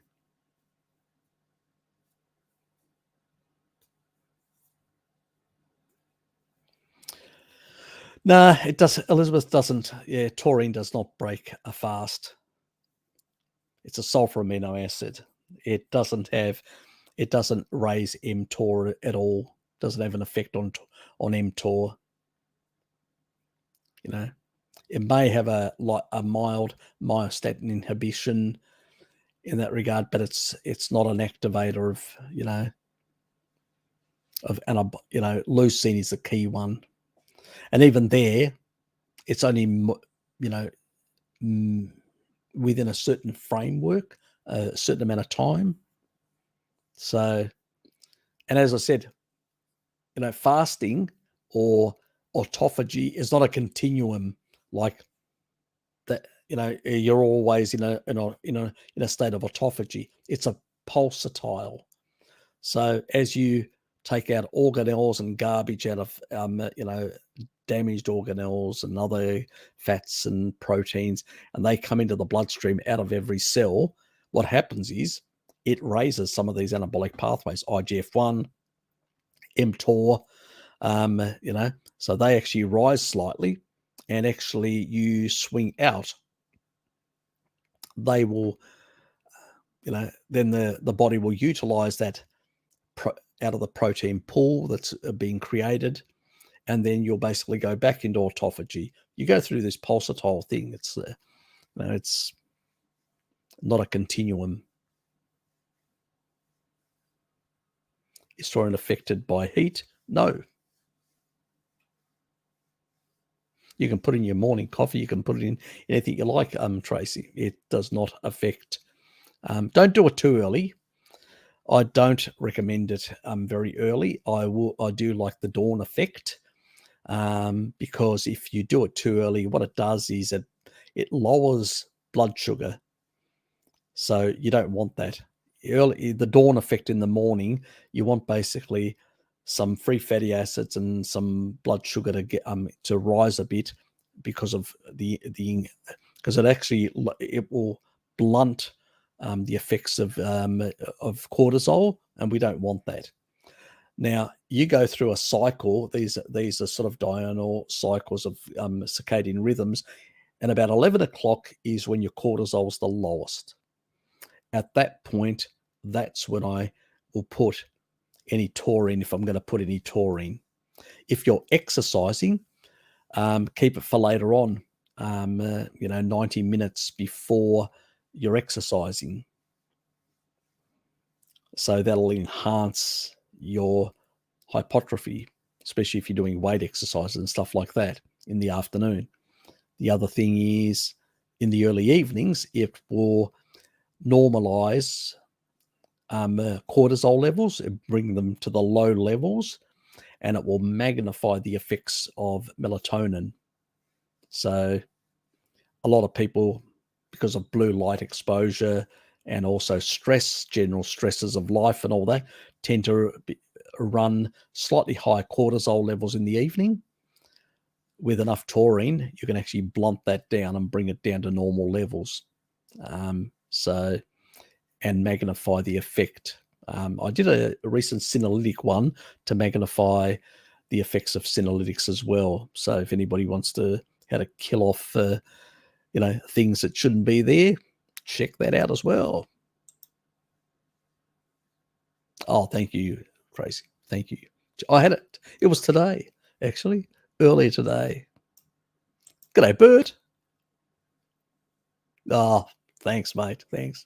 Yeah, so I was becoming very scruffy for a while there. Sort of, that's what happens when you work from home. You're not in the office, so you don't really pay much attention or focus on your grooming because you just wake up in the morning, throw a t-shirt on, and get on with work in that regard. So unless you've got a meeting or something like that, that's when you sort of have to brush up a bit.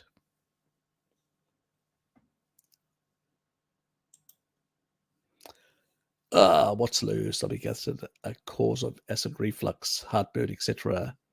Yes, it is most of the time.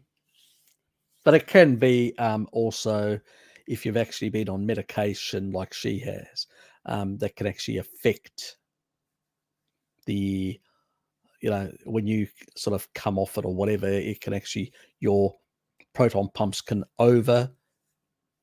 Now, the nice thing about taurine is that it actually normalizes. If they're too active, it brings them back to the normal range. If they're too low, it brings them up to the normal range. That's the nice thing. It's a homeostatic regulator. It's a Swiss Army knife of the body. It really sorts out the stomach. It really sorts out. I have done a video on it. Anybody can Google my name, Harry Sopanos, stomach, and you will get the research that backs up my claim.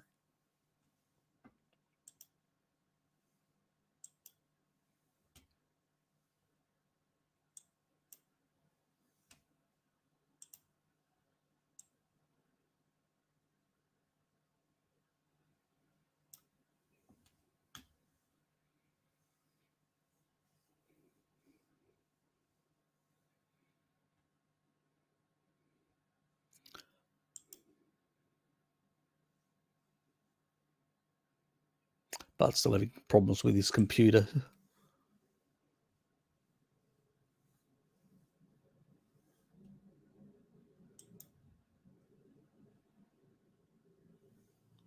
Oh, that was the one that Bart did that they did together recently. Yes, I did see that. About growth hormone, is it true that you must sleep between 9 p.m. and 11 to get GF? I mean, sort of, but you do go through a number of cycles in the evenings, and it's also the level of deep sleep you get as well. But there is a bit of a period around about 2 o'clock and all that. So I should have been asleep by now, so I'm not going to get a lot.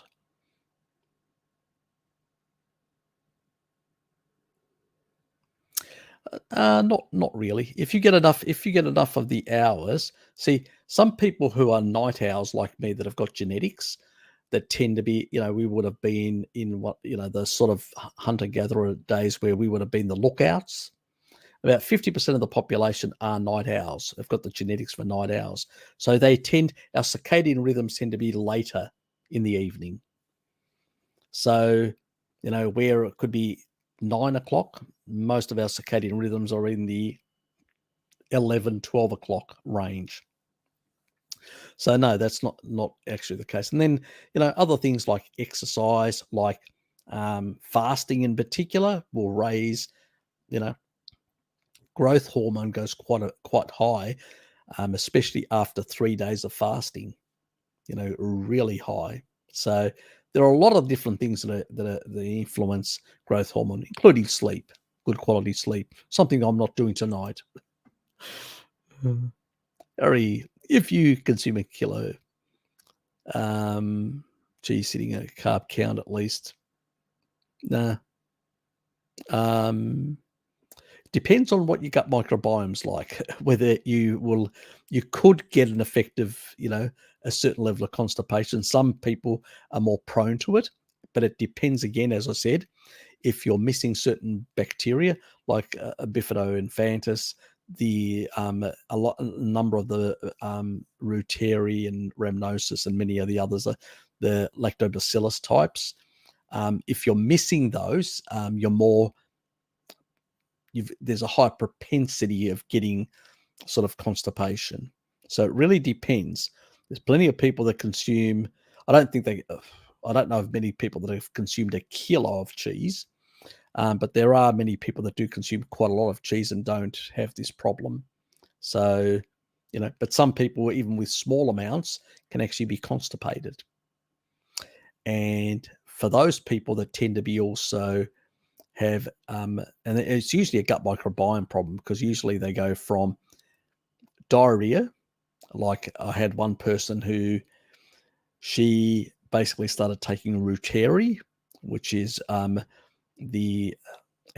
she had severe diarrhea, and then she swung over to basically constipation the moment because she was consuming some cheese, not a lot, some cheese, but she was still basically was missing there were certain pathogenic bacteria that were causing her diarrhea for about 2 years. So it was quite bad.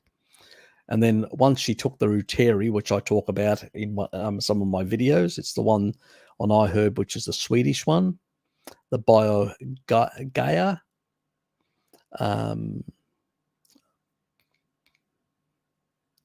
So BIOGAIA.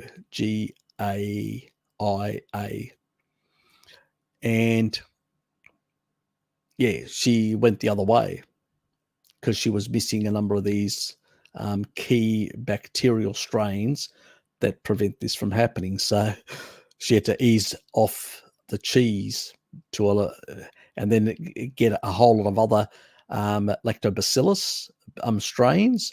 We went through a whole list. She found a couple of others, asked me about them, and I said they're fine. And then she basically repopulated her gut with a lot of these lactobacillus, which are easily annihilated by glyphosate, which is antibiotic mimicking, and antibiotics. And she had done a lot of antibiotics throughout her life. So once we actually restored these bacteria back in, the constipation went away. Things normalized. So it's not the actual food, it's even when you rebalance to some extent, if you're missing a number of bacterial strains, and when it comes to infantis, Reuteri, Rhamnosus, and a couple of others, in the US, for instance, it's something like, it's estimated. I don't know how they estimated it. They estimated it based on medical files, but they estimated that something like 90% of the US population, at least those in the medical system, are quite deficient in a number of these bacterial strains that usually we would get at birth when you come out the birth canal. So because of antibiotics, and I suspect also from glyphosate exposure, we've annihilated a lot of these and created a lot of these problems. So taurine helps in re-regulating and remodulating the gut motility, the gut microbiome and stuff like that. But sometimes if you're missing specific strains, you may not be able to handle well certain foods until you restore those strains. So, and if you find yourself in that sort of position, drop me an email, and at some stage I'll have to sit down and actually make a video, as simple as that, on this sort of stuff about the different bacterial strains that we need. Not a problem. Enjoy your work.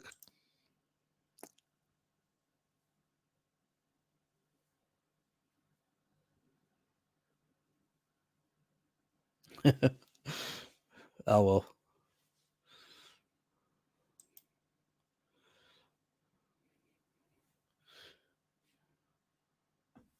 such such is life, Tracy. My younger sister's about just a tad taller than you. She's basically at 5 foot. What is it? 5'1" or something like that. So yes, green juices are big in. Okay, so in his diet, they've yes, honey and fruit too. Okay, so all the because of raw meat and lots of raw dairy, like the raw dairy for the rest. Yeah, yeah. Look, the raw dairy, the raw meats. Yeah, that's I do consume some raw meats and definitely a shitload of raw dairy. Um, yeah, I'd say yes, definitely the honey, the fruit are definitely out, and the juices, gut damaging crap is the only way to yes.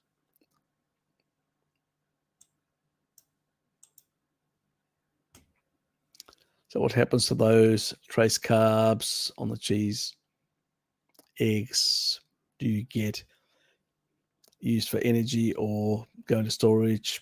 At that level, it just gets its glycogen storage. You know, it just reduces the amount of gluconeogenesis I have to do. Simple as that. That's all it is. Um, it's not enough to replete glycogen for my muscles, and it's too low to actually cause any activation of the Randall cycle. The percentage is just too low, because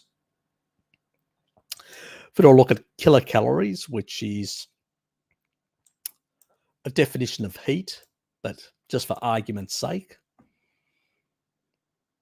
if you were to, even what I said earlier about 16 grams, that's 64 kilocalories of energy.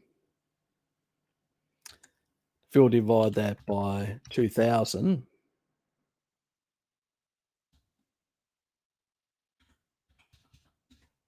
that's 3.2%.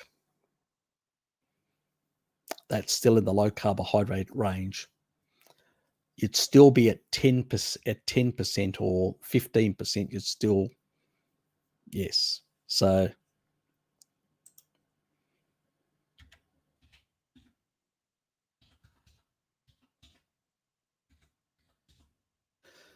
10% is is basically 50 grams. So that's what 10%. So 10, 12%, you're still within the low carbohydrate state. You will not engage the Randall cycle at at that sort of level. And there's actually people that have actually done like, a certain amount of sort of carbohydrates and up to 5,000, you know, kilocalories of saturated fat, like deliberately just to see what happens and lost weight. So just end up causing mitochondrial uncoupling. So yeah, it's more when you start getting into higher levels where, because at that level, it'll actually just go into glycogen. There won't be enough substrate in the bloodstream to cause an elevation of insulin. So, hormone sensitive lipase still can be activated. It's just not enough at that level. You've got to consume quite a bit. We're talking about even up to 80. Some people can manage that without, so when you start getting into the 100, 150 onwards from there, obviously, then definitely you will engage the Randall cycle at those levels. So, oops. G'day, DC. Yes, yes. Surprise, surprise. I decided to drop in. G'day, Lukey. Lukey's there as well.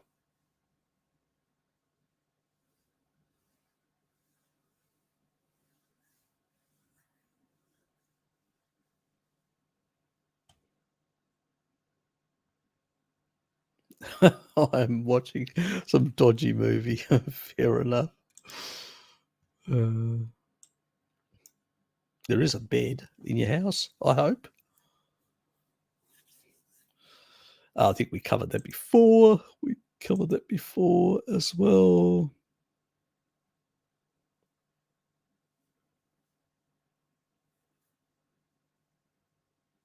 It doesn't look. It stirs in water, but it doesn't dissolve in water. No, I just stir it quickly and down the hatch. Simple as that. It's I don't complicate things. I have put it in coffee as well, but depends when I'm actually having it, at what time. So usually, the time that I'm having it, I'm usually not having coffee, especially in the evenings. So that's just to magnify melatonin and get better sleep. But actually tonight I actually forgot to take any. Maybe that's the reason why I wasn't as drowsy. I would have been drowsy by now. So yes, I thought I forgot something to do today, and that was to take the taurine. So I do forget myself.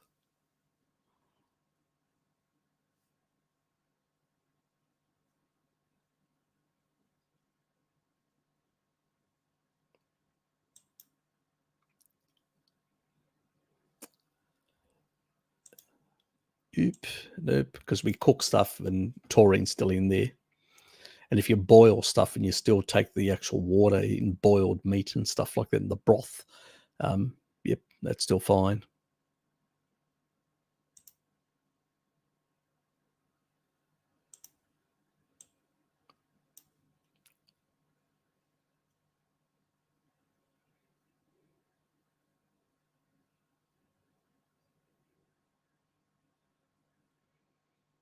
Yeah, I tried taurine for the first time, about 1 teaspoon of pure taurine powder this week.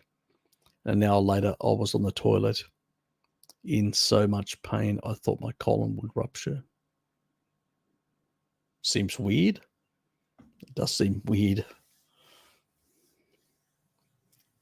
I've never heard of that. That's just not normal. There's got to be something else at play.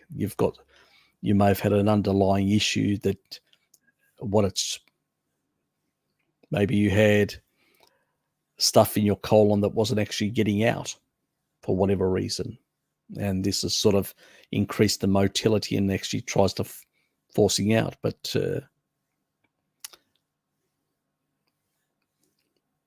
just keep at it. It'll actually resolve and sort itself out. There is some sort of problem there, but I've never heard of those symptoms. And so that definitely means that you've got some sort of underlying gut issue.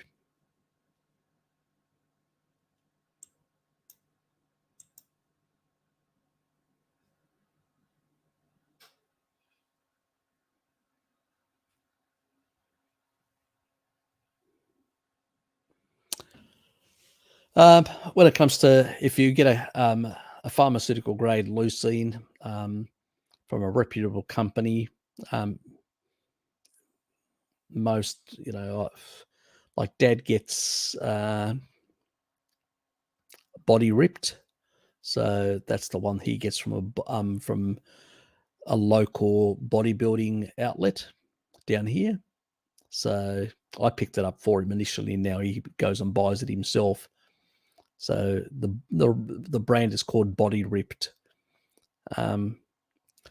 There's a couple of alpha lipoic acid stabilized, the N stabilized versions on.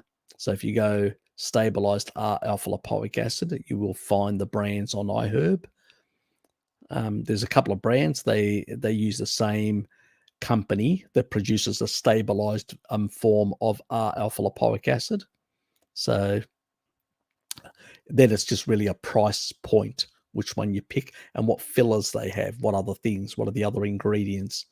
So they have changed a bit. So I haven't looked at them recently because I haven't had to use them for myself, that is.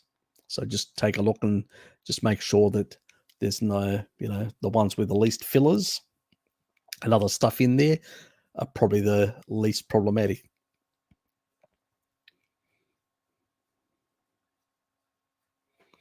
Now you won't get it. You won't get alpha lipoic acid in a powder. You will get leucine and taurine. Now with leucine, it will not. It's like a powder. It's like talcum powder, nearly. It's really hard. It's much easier just to put it into a yogurt and mix it up, or with a bit of cream and consume it like that. So it's really hard to dilute in anything, leucine. So Dad actually has it with a bit of yogurt. It's the easiest way for him to consume it.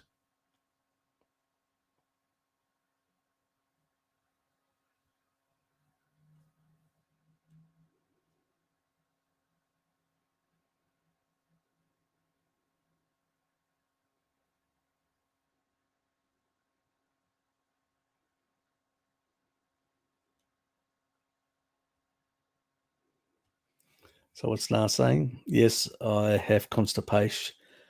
That's why I wanted to try taurine. That it kind of worked because it induced diarrhea, but the pain was intense before I could let everything out. I'm going to keep supplementing taurine. Hopefully it'll resolve. Yeah, it will resolve things eventually. As I said, I had to go through some of this myself, constipation, diarrhea, and all these sort of other nice sort of things swinging back and forward. And it usually can be deficiencies, lack of certain bacterial strains, and also due to problematic gallbladder function. So, and eventually over time, it will resolve these problems. And what Nathan said there, Nature's Life. Yeah, that's the brand. The one that I recommend because I've looked into it and researched it.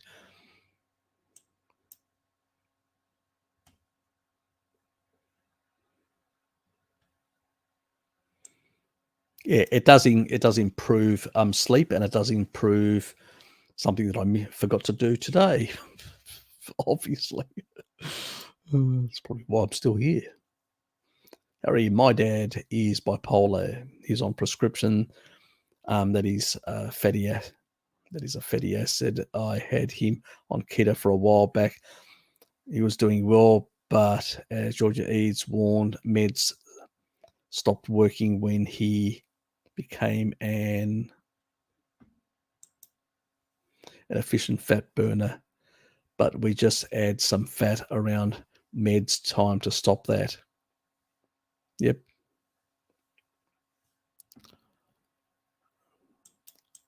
What taurine does, now, remember I did a video on lithium. So if he's taking lithium, what happens is you'll retain lithium, and it actually can create more problems. So I don't know what your dad's taking. So if he's taking lithium, then you need to increase. As you increase the dose of the taurine, you need to get the doctor to adjust downwards the lithium until he can get completely off the lithium. So because otherwise you retain too much lithium, and then you've got too much concentration of lithium in the body, which can become a problem. And this is the nice thing. When you come off lithium, the small amounts you get from the diet will be retained in by the taurine, and you don't need as much. And the taurine will regulate things much better, improve GABA, reduce the amount of excitatory effects like calcium in the brain and stuff like that. It'll improve all these things. It's the reason why a lot of raw food, I've heard a lot of the actual those with bipolar that have done like raw meats in the past had better resolution because of the taurine in the raw meat than basically those who are just doing cooked meat. So it was a thing that was driving these people to do that. It wasn't accidental. They didn't know what it was in the raw meat. They had no idea that it was taurine, but they felt better. So that's why they did it. But you have to be very careful with taurine. I've actually done a video about the medication side interactions between taurine and certain medications. If people are on medication, you've got to check that video first. You just Google my name, Harry Sopanos, meds, taurine, and it will bring up one of those that video, and then you listen to that video and make sure you follow it. Hi, g'day, Lethal. Good to see you. Just found this stream, Harry. We're proud of me. My bulk order of taurine just arrived. Good for you. Good for you. Have you seen my recent video as well that I did? Yes. I hope you found that interesting as well. That was the recent cancer one. Yes. Anyway, I surprised everyone. Yeah, you're at work. I should be asleep.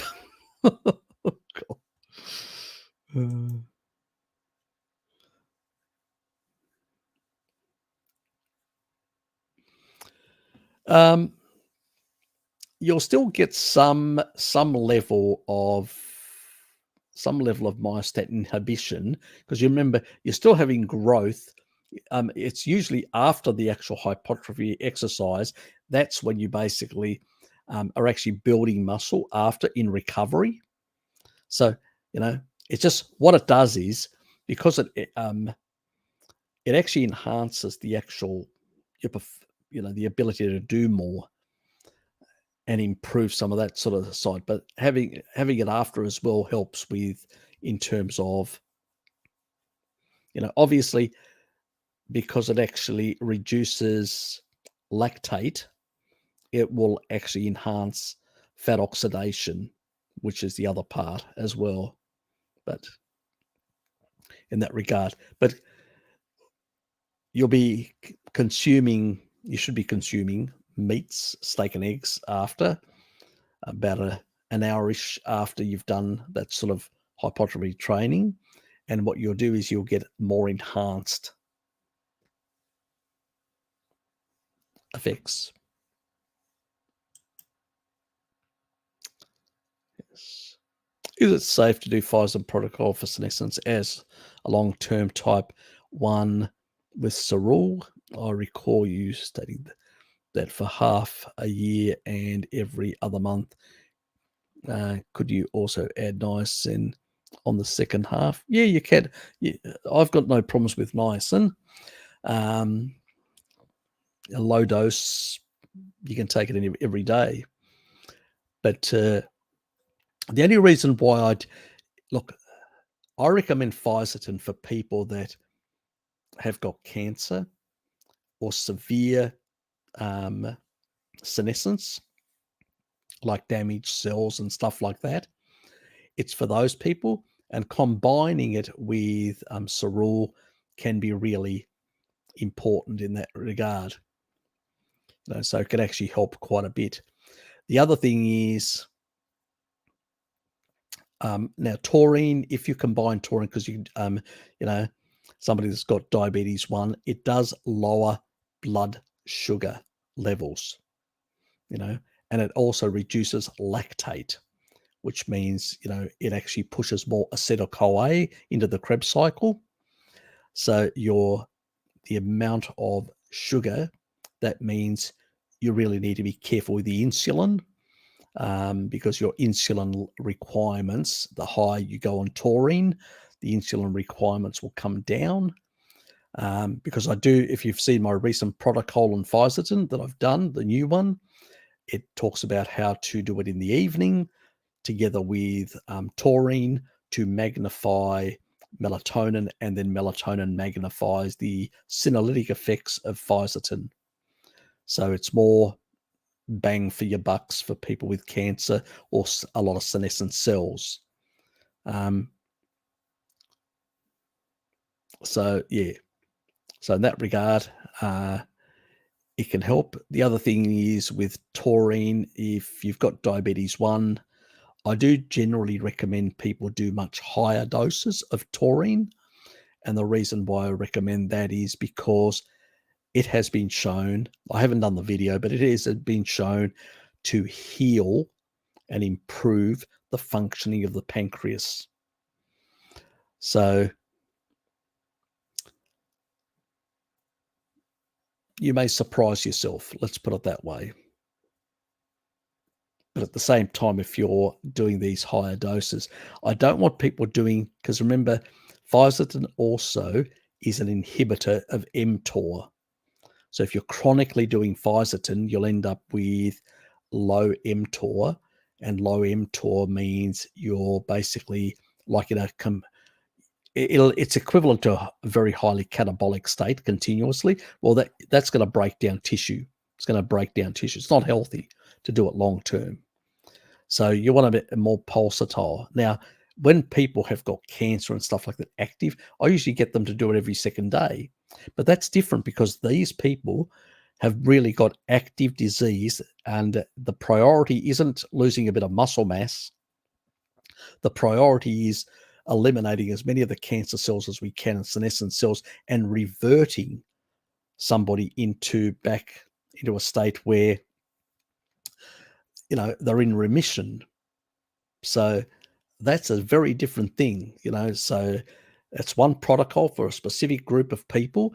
And for people that have got other conditions, it's a different thing altogether. Now, Pfizer probably will help, especially if you magnify it as a short-term thing. I do it now 3 days, every 3 days of the beginning of the month. Now, you could do it every month, only those 3 days, and it wouldn't be a problem. If you do it, I've got less concerns about it.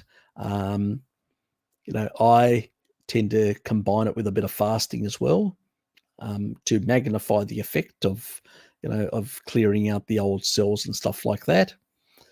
And since you're in that low carb, in that fasted state, mTOR is low anyway. So who cares if it goes a bit lower? I've got less of a problem. I just want to, magnify the effects of autophagy.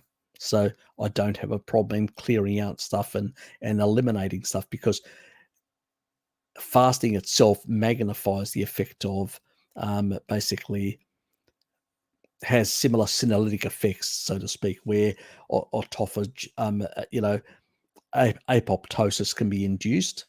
And so magnifying, remember also, not only does fisetin have these apoptotic effects, but also taurine. So when you combine it with taurine in the evening, it's magnifying the effects massively. So just melatonin on itself magnifies the effect by 7.6 fold the fisetin. So that's 860%. Now, if you add the effects on enhancing melatonin from via GABA ray that taurine does, and then its own senolytic effects, its own apoptotic effects, you can actually do 3 days of really strong clearing out of damaged cells. And if you're combining cerule, obviously you're going to be replacing a lot of that stuff. So it's a good combination to do. Play around with it, see how you go. If you're seeing any negative side effects, maybe ease off, go back to the old protocol of 3 months. In that regard, consider a higher dose of taurine. And the reason for that is because it will improve the functioning of, it clears out fibrotic tissue and it improves the functioning. And even the beta cells actually improve with taurine. I just haven't done the video yet, but I'll tell you, it does improve. So you'll have to keep an eye on your insulin as well, because if these start, I've encouraged people, let's say, to consider 10 or more grams without actually, putting that forward. And the reason for that is, from my own research, I have a strong confidence if people are doing these high doses of taurine with diabetes 1. I'm not saying you're going to cure your diabetes 1, but you may reestablish some potential functioning back in the pancreas. I'll leave it at that, because I can't claim miracles here. But I'm sort of silently confident that I'm not claiming that you can reverse diabetes 1, but silently confident that you may be able to reduce its severity. If, for speculative reasons, without recommending, because we don't have any human studies above 10 grams.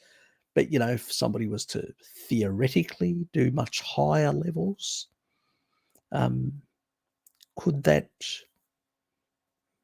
do something different than most people out there consider? If you know what I mean. I can't tell you or recommend something like that, but I'll leave it up to you to ponder, HD, whether you want to go down that pathway or not. Got to be careful what I say, because you've got to back things up. I can actually back up everything else, dosages, with science. So if any YouTube was to come to me, I could say, well, here's a study, here's the evidence, bugger off, But I can't recommend higher than those levels. For rats, I can, but not for humans, unfortunately, because we don't have the human trials for me to justify those higher doses. Even though I know some people have done those that have got specific ailments and have seen a lot of resolutions, but I can't officially do that, HD, if you know what I mean. Anyway.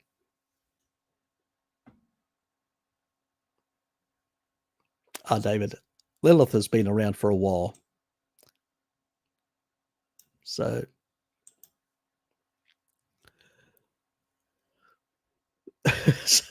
so should there be a protocol to drink kefir and probiotics for a few months and then move on to cheese? That wouldn't be a bad idea. That wouldn't be a bad idea. Yes. I've had people do kefirs with a number of bacterial strains, and they've completely and utterly resolved their dairy-related issues. So, yes. And pretty much my brothers did the same thing. So I've done kefir as well. So, yeah, I can attest to the improvements. Let me put it that way.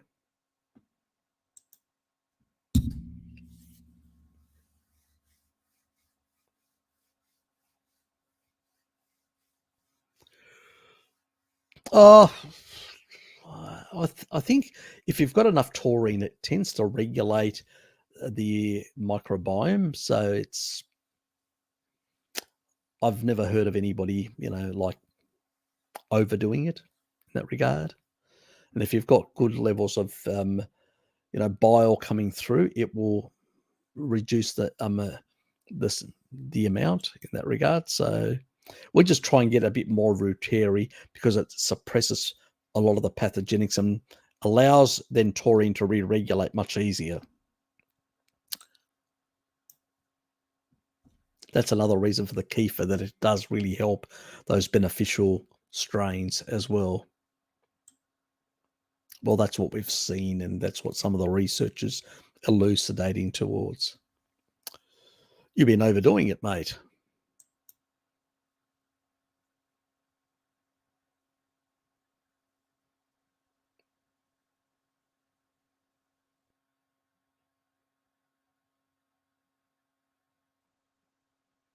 Sounds good.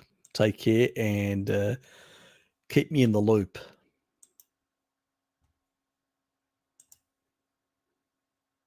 Paul Mason recommended avoiding back movements for the first few hours in the morning. Here's a whole lecture on it. Okay. There's probably some truth in that, actually, because our ancestors used to get up and they didn't really, they didn't do any of this sort of stuff. They would go out, they would go hunting, and then they would carry things back later in the midday period. And there is a certain level of like a spinal compression and stuff like that. There are those sort of things. So yeah, I suspect I haven't seen it, but I may have to do a bit of a search to see exactly what he says, because it's part of his profession that he's in. A lot of this sort of the muscle skeletal, this sort of stuff. So, do you still do a Zoom? We're still running that other. Yeah, we're still running that. I have to set up a new one, so I can promote it. I may, if I get a chance tomorrow morning, I may actually set it up and then get it going. So then let it run for another week or so or whatever. So we've got something.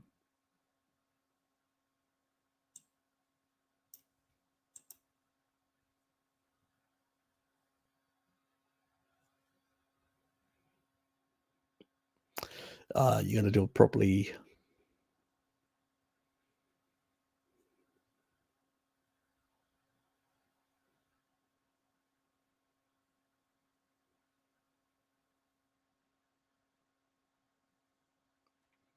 Yep.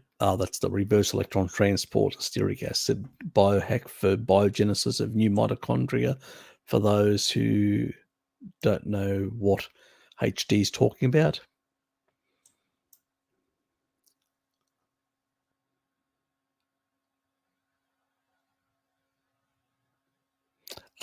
Yeah, that's further down. Nature's Life.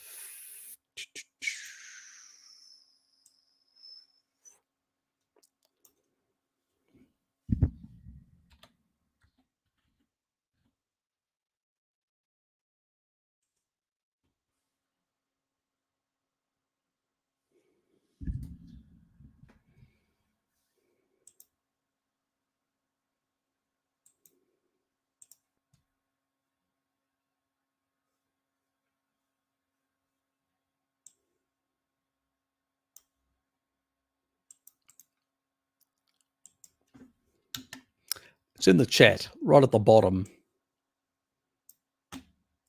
That's the only one that I recommend. You can get it on, if you can't get it through this company, you can get it on Amazon as well.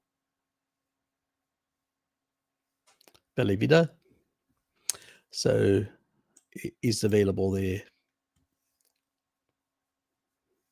But it's on Amazon as well if you Google it.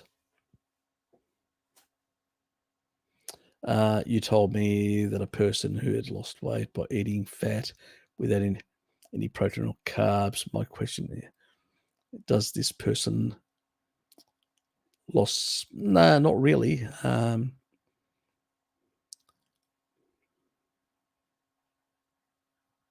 Well, you're still turning over your own organelles. Remember the guy that actually lost massive amounts of weight, that did fasting for 380 days. If you've got tissue to turn over, not a problem. You're welcome, mate. If you've got tissue to turn over, yeah, not an issue. If you don't have tissue, you're down to you're very skinny, you got very little. Yeah, that could be a problem. Then yes, But if you've basically got sufficient tissue to turn over, yeah, it's not a problem. And there is a sparing effect. Um, it sort of initially increased in the beginning and then it sort of drops off. So, yeah, it's not as, and then you end up with a peripheral resistance to prevent this sort of loss. Obviously, you don't want to be doing it for too long.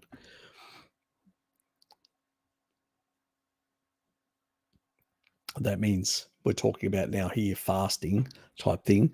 But in this regard, as long as you're getting the energy, no. Remember, people basically when Walter Kempner did his, he was actually just giving them 2 grams, 2% fat, 4% protein, and 90, yeah, something about, yeah, and 90 odd percent, 94%, I think, was the carbohydrate component. And he tried to keep the energy levels up so they wouldn't actually burn off their own muscles, lose their muscle mass. So when you're doing that at a level of energy, the body doesn't need to basically produce, it's getting enough precursors to produce from glycerol backbone to produce any amount of sugar that it needs. So it's a non-issue. He's a British guy. Uh,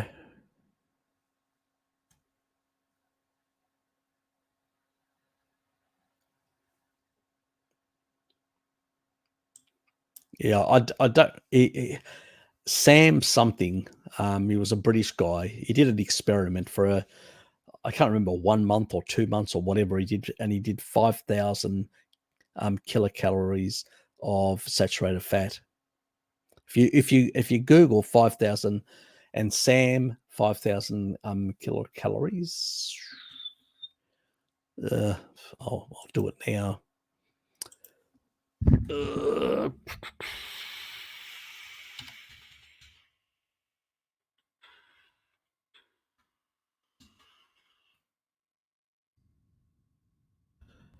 and results.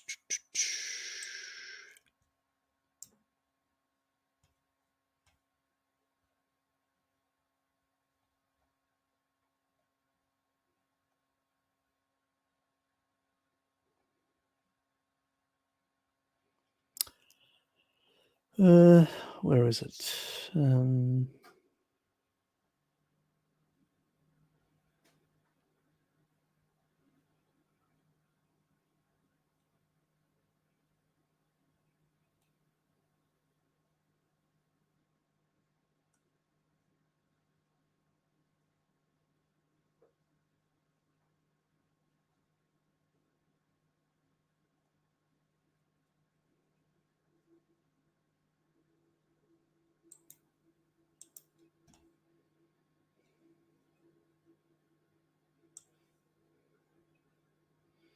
I forgot about this one as well.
So it's this guy, Smash the Fat, Sam, whatever his name is. Because so you've gone from, you've gone back to a kind of higher fat, low carbohydrate diet 3 weeks after, if you like, the rehab, during the rehab period. So your total cholesterol has again gone up. It shot up to 5.5, which is actually higher than when you started off. The LDL cholesterol has started to come up slightly from 1.09 to 1.12. So the good cholesterol, HDL cholesterol. Well, that's nonsense, that part. But anyway, but this is the guy that actually he did an experiment where he actually put on weight when he actually did the high carbohydrate. And then when he went, and then he did the actual the low carb version. It's somewhere here on one of these ones. You have to go. This is back 2013. We're talking about years ago. This is in my early days, after I was, talking about 3 years after I'd basically come out of, cardiovascular operation. And I've actually subscribed back to him at that time, but he hasn't made anything for ages. So I don't really know what he's been doing, because I've seen nothing pop up in my notifications. So, but he actually did an experiment, and actually was, initially he was actually losing weight on the low carb side. This is another athlete the guy that actually was fueling himself on primarily saturated fat, and he and his partner actually rode from California to Hawaii, and they did it in record time, and they actually out rode a 4-man crew. And when they got to the other side, they were fine, in ketosis, they were fine. The other guys were just absolutely a wreck, the 4 guys, and they came out second. And these guys, after were partying, they were just fine, him and his wife. 25% to 80% of calories fat. So, I ate probably 5,000 calories of fat every day, of which most was saturated fat. So if you want to shock a cardiologist, that's a pretty good line. Yeah, I ate 5,000 calories of saturated fat for 2 months, almost 2 months. So I'm just wondering how you felt when you got off the boat. I mean, what were your feelings, and how did you feel? Well, emotionally, I think my wife as well, we cried a little immediately after. So it was just kind of a big emotional moment to come out. Physically, so we had a doctor who did a quick checkup right after, who actually has worked with a number of ocean rowers, and her immediate comment was, "I can't believe how healthy you guys look like nothing crazy, no crazy inflammation going on." I had blood work done just a couple of days after the row, and we were incredibly healthy from the perspective of inflammation, hormonal markers, and other things. So other than especially myself losing a lot of or having a lot of muscle atrophy in the muscles that simply didn't use, which is completely natural, not related to diet. It's just that if you don't use those muscles, other than that. What he means is they were in a rowboat. So they're rowing. Obviously, you're not walking around, you're sitting constantly. So those leg muscles, weren't getting any exercise whatsoever, because all they were doing is just rowing and sleeping. So it was the muscles around their arms and all that, they were fine. The upper body part, it was the lower body that wasn't getting any movement, because you're in a rowboat rowing from, that's a different situation altogether. But as you can see, 5,000 doing physical. So if you're, these people had no problems whatsoever. So it really depends. It's really a non-issue. And as he said, biomarkers, all that, absolutely no issue whatsoever. So they were in ketosis all the way, and they actually showed that, I think they'd actually spoken from memory, because this is old. This is at least now, this is 2015. So we're talking about, quite a few years now, 7 years when they'd actually had rowed across. And I just can't remember whether it was, I think Jeff Volek, Steve Finney's sidekick. I think he was involved in some of the actual preparation that they'd actually talked to him about, to how to basically get that level of performance.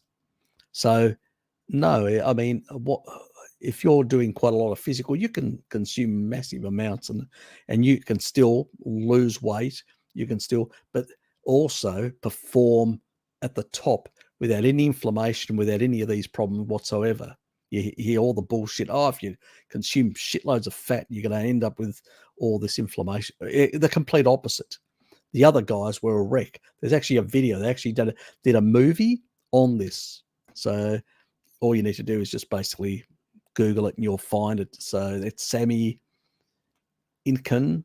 So I'll just put his name in. People can actually.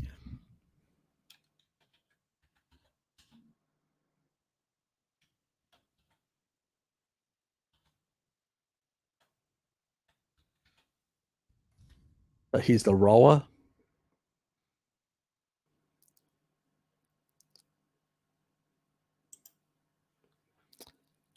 And I think on my comments, the comments that I left, I pretty much covered all those points anyway.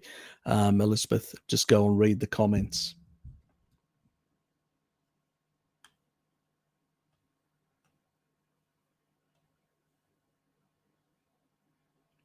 Yeah, fasted workouts also help with the improving mitochondrial biogenesis as well. G'day, mate. Lilith. I'm always behind on my comments, David. I'm always behind. You should know that. Tom, g'day. I'm going to pull the plug at 2 o'clock in about 10 minutes. So whoever I've covered, I've covered. Whoever I haven't covered, such is life, as they say. Such is life. So.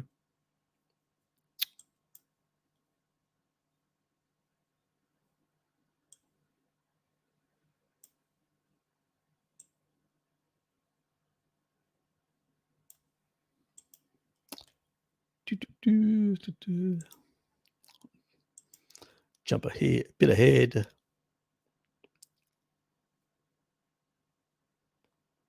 Yep, we covered that earlier. G'day, Nick.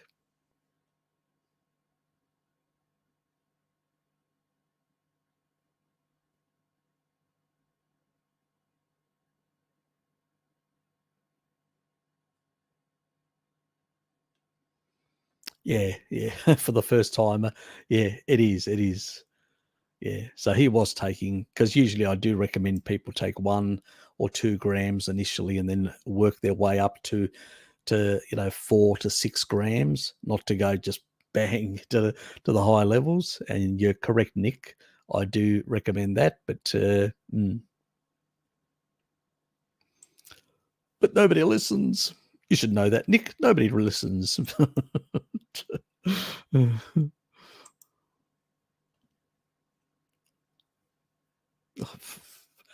Off the top of my head now, God, don't do that to me. God, it's too late to basically be engaging my mind to that level of trying to memorize things. No, it's not good for the liver when you take too much. So switched from okay, yeah. Still, there are some of the other medications that sometimes you just have to be. It's primarily lithium and the blood pressure meds, because they do work on specific. Because lithium is, being a mineral, it tries to regulate it, and that's the problem. So, you're welcome. Yeah. You got to pace yourself, mate. You got to pace yourself. Yeah, your anxiety will go down because it increases GABA. It does. Look, everybody that actually gets more taurine in the system calms down. They feel much calmer. I usually recommend it for young children, 1 or 2 grams to calm them down from ADHD and stuff like that. It really normalizes them, because the biggest problem is most young people don't eat enough meat. You look at the children of the Maasai that Mary Ruddock was talking about, how calm the children were. Remember on my video, she used to say how calm the children are. Just the calmness, the happy, the pleasant.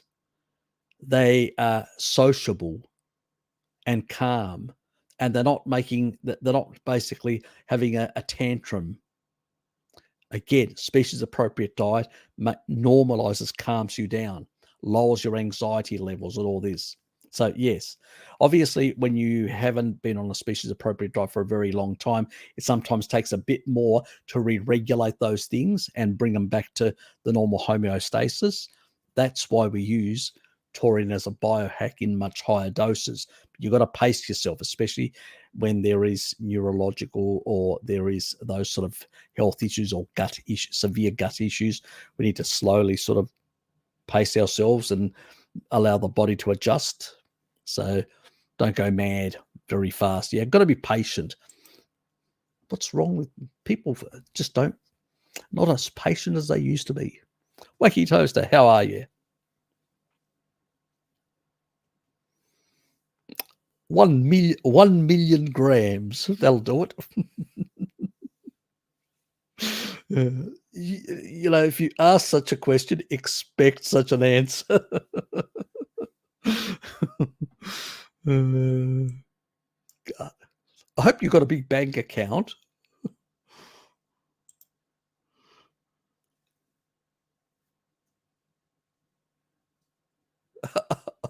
I wish, only wish. I've got still a lot of damage to fix up, Lilith. I remember, about 12 years ago, I was guzzling down the seed oils, doing plenty of damage. So it's been a long slog for the last 12 years. So it hasn't been easy. Many people say, oh, no.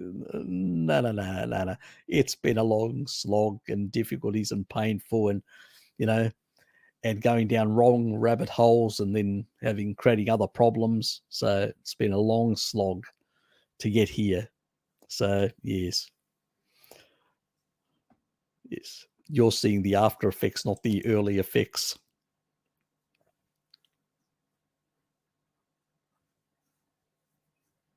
A bit of physics in there for you.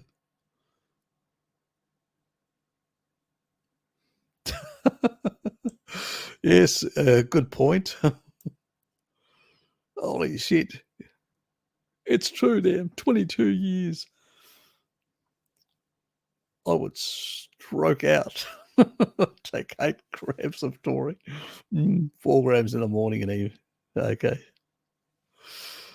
G'day, Gary. Yeah, I'm up. Yeah, quite late.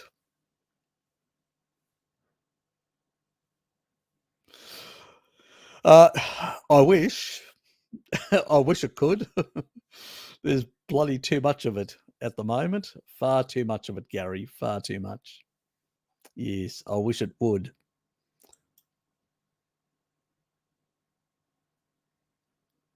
Oh, never worry, Wacky.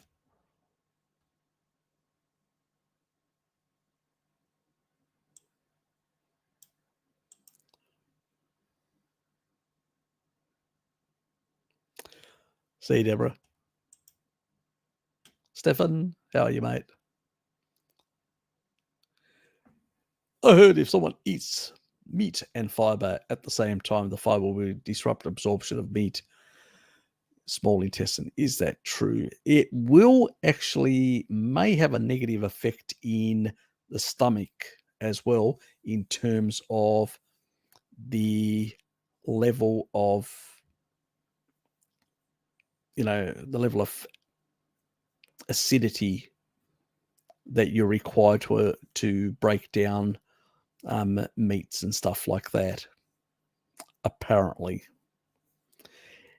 and also that it definitely in the small intestine definitely will cause some nutrient absorption issues. That's true as well. That one is true. The other one about the stomach, I haven't found anything to confirm that. There's some anecdotes, but nothing to confirm it. But on the nutrient side, yes, there is some evidence that basically some of the factors can chelate. Now, it depends whether those factors are broken down sufficiently for to come out of the actual matrix of the fiber. That means the fiber is looser, so it's more, and then, so it depends. It depends on the level. And then again, the source of the fiber as well. So it's quite varied in that regard. I know it sounds like a cryptic answer, but in a real world situation is a bit like that. So it's just the way it is. Yes. I'm on taurine following Harry's about 8 grams per day currently. I'm mainly interested in taurine's role in cleaning out misfolded damaged proteins, but have noticed digestive improvements too. Yep, the recent video that I did, which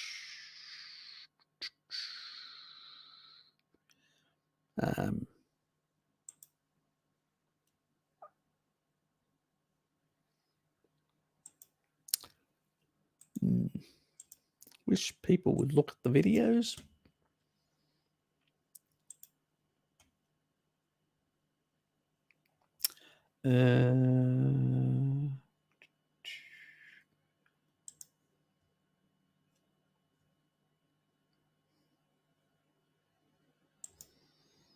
So this one here. What metabolites shape the gut microbiome? So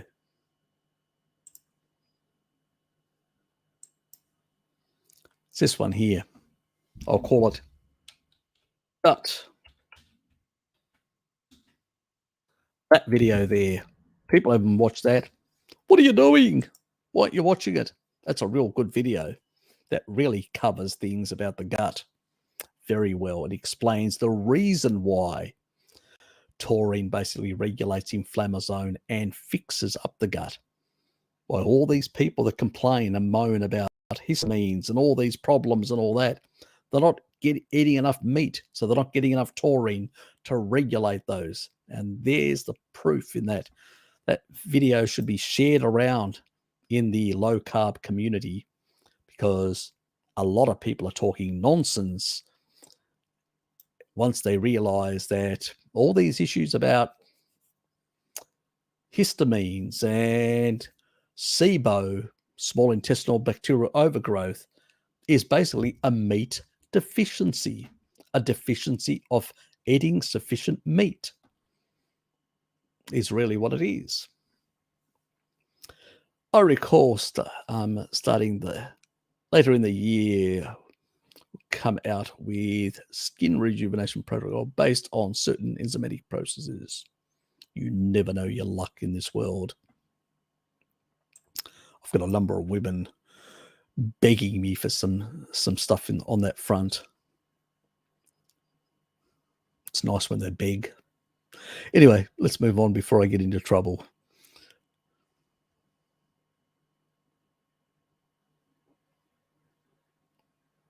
Just meat, my dear, just meat. All the amino acids you need is in meat to do all the repairs.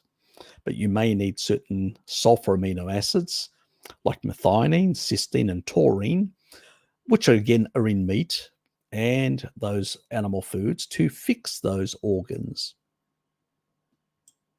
But it depends on how damaged they are. If they're quite damaged, then we may need to throw in milk thistle and alpha lipoic acid just to accelerate the healing process, and also to export the fatty droplets out of the slightly higher doses of choline beyond the levels that you would get just from the diet. So we're talking about 2-3 grams to literally really get the fatty droplets out of the liver.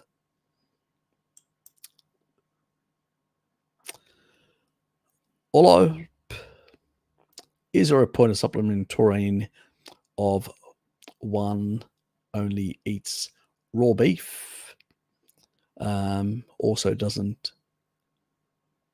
Different types of animal foods have noticeable different taurine amounts. Yes, they do. How to calculate how much taurine to supplement.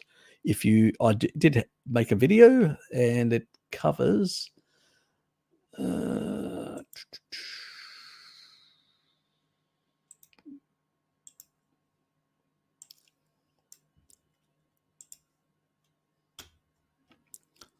even remember when I made it. Let's see if I can find it. Actually. Did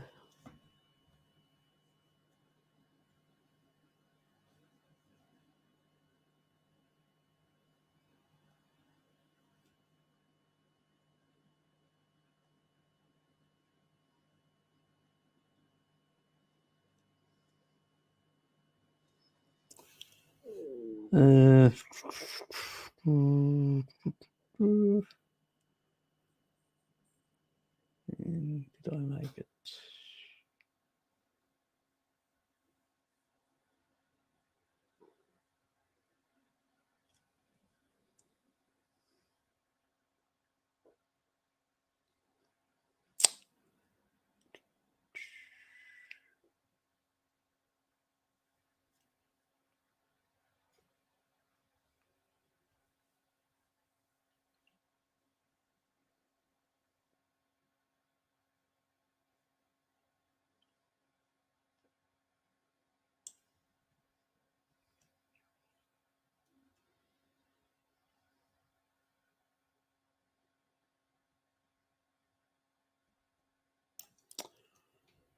I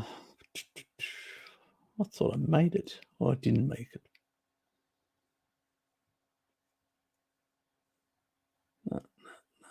No. Nope.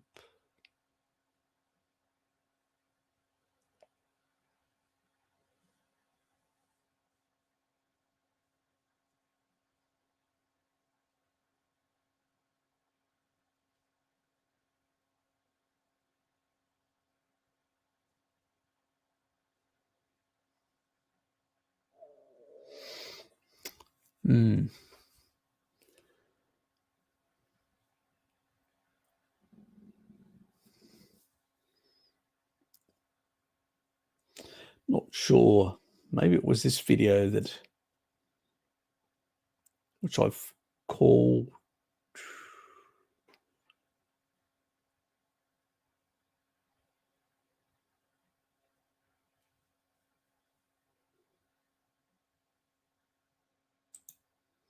I think it's probably this video here, which is called Vegans versus Carnivores.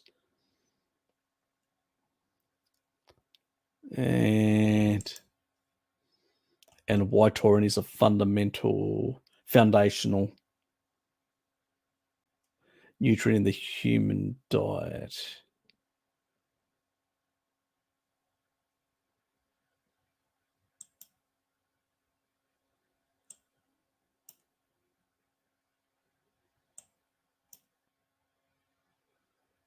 Yeah, this is the one that I cover certain dosages and stuff like that. How much taurine content. Like you get from 100 grams, which is 100 grams of beef, which is 3.53 ounces. You get about 50 milligrams. Remember, 1,000 is 1 gram. Where oysters, on the other hand, you get nearly 1.2 grams.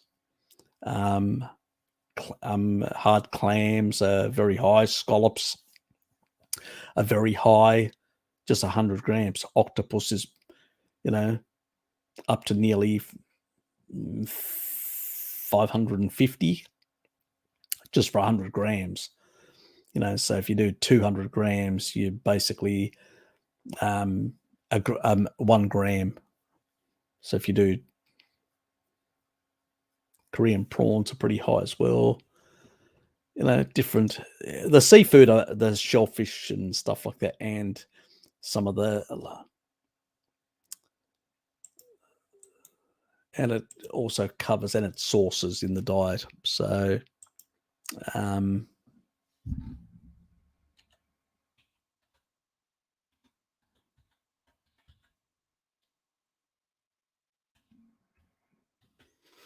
so if you haven't seen that video, go away and look at that video. And it pretty much covers all those things that you're concerned about. Now we're past the mark, so I'm pulling the plug at this point, and that's basically it. So in that regard, and you're late. Calling something to help liver. For the liver, either one will do. So either one will do. Phosphatidylcholine will basically do for the brain as well. See you, Wacky Toaster. I'm going to go because I need to get to bed. I need to get up at,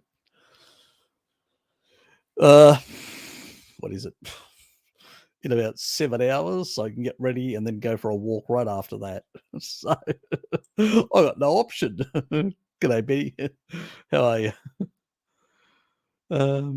You had asked me to send you. I looked in a tab about. I didn't find an email. Could you send it? Give me a sec. I will put my email in there shortly, and then I will go to sleep.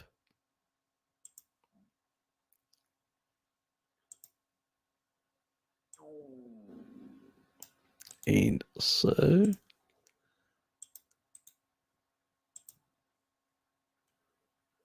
oops, here's the email. And get rid of that. Back here.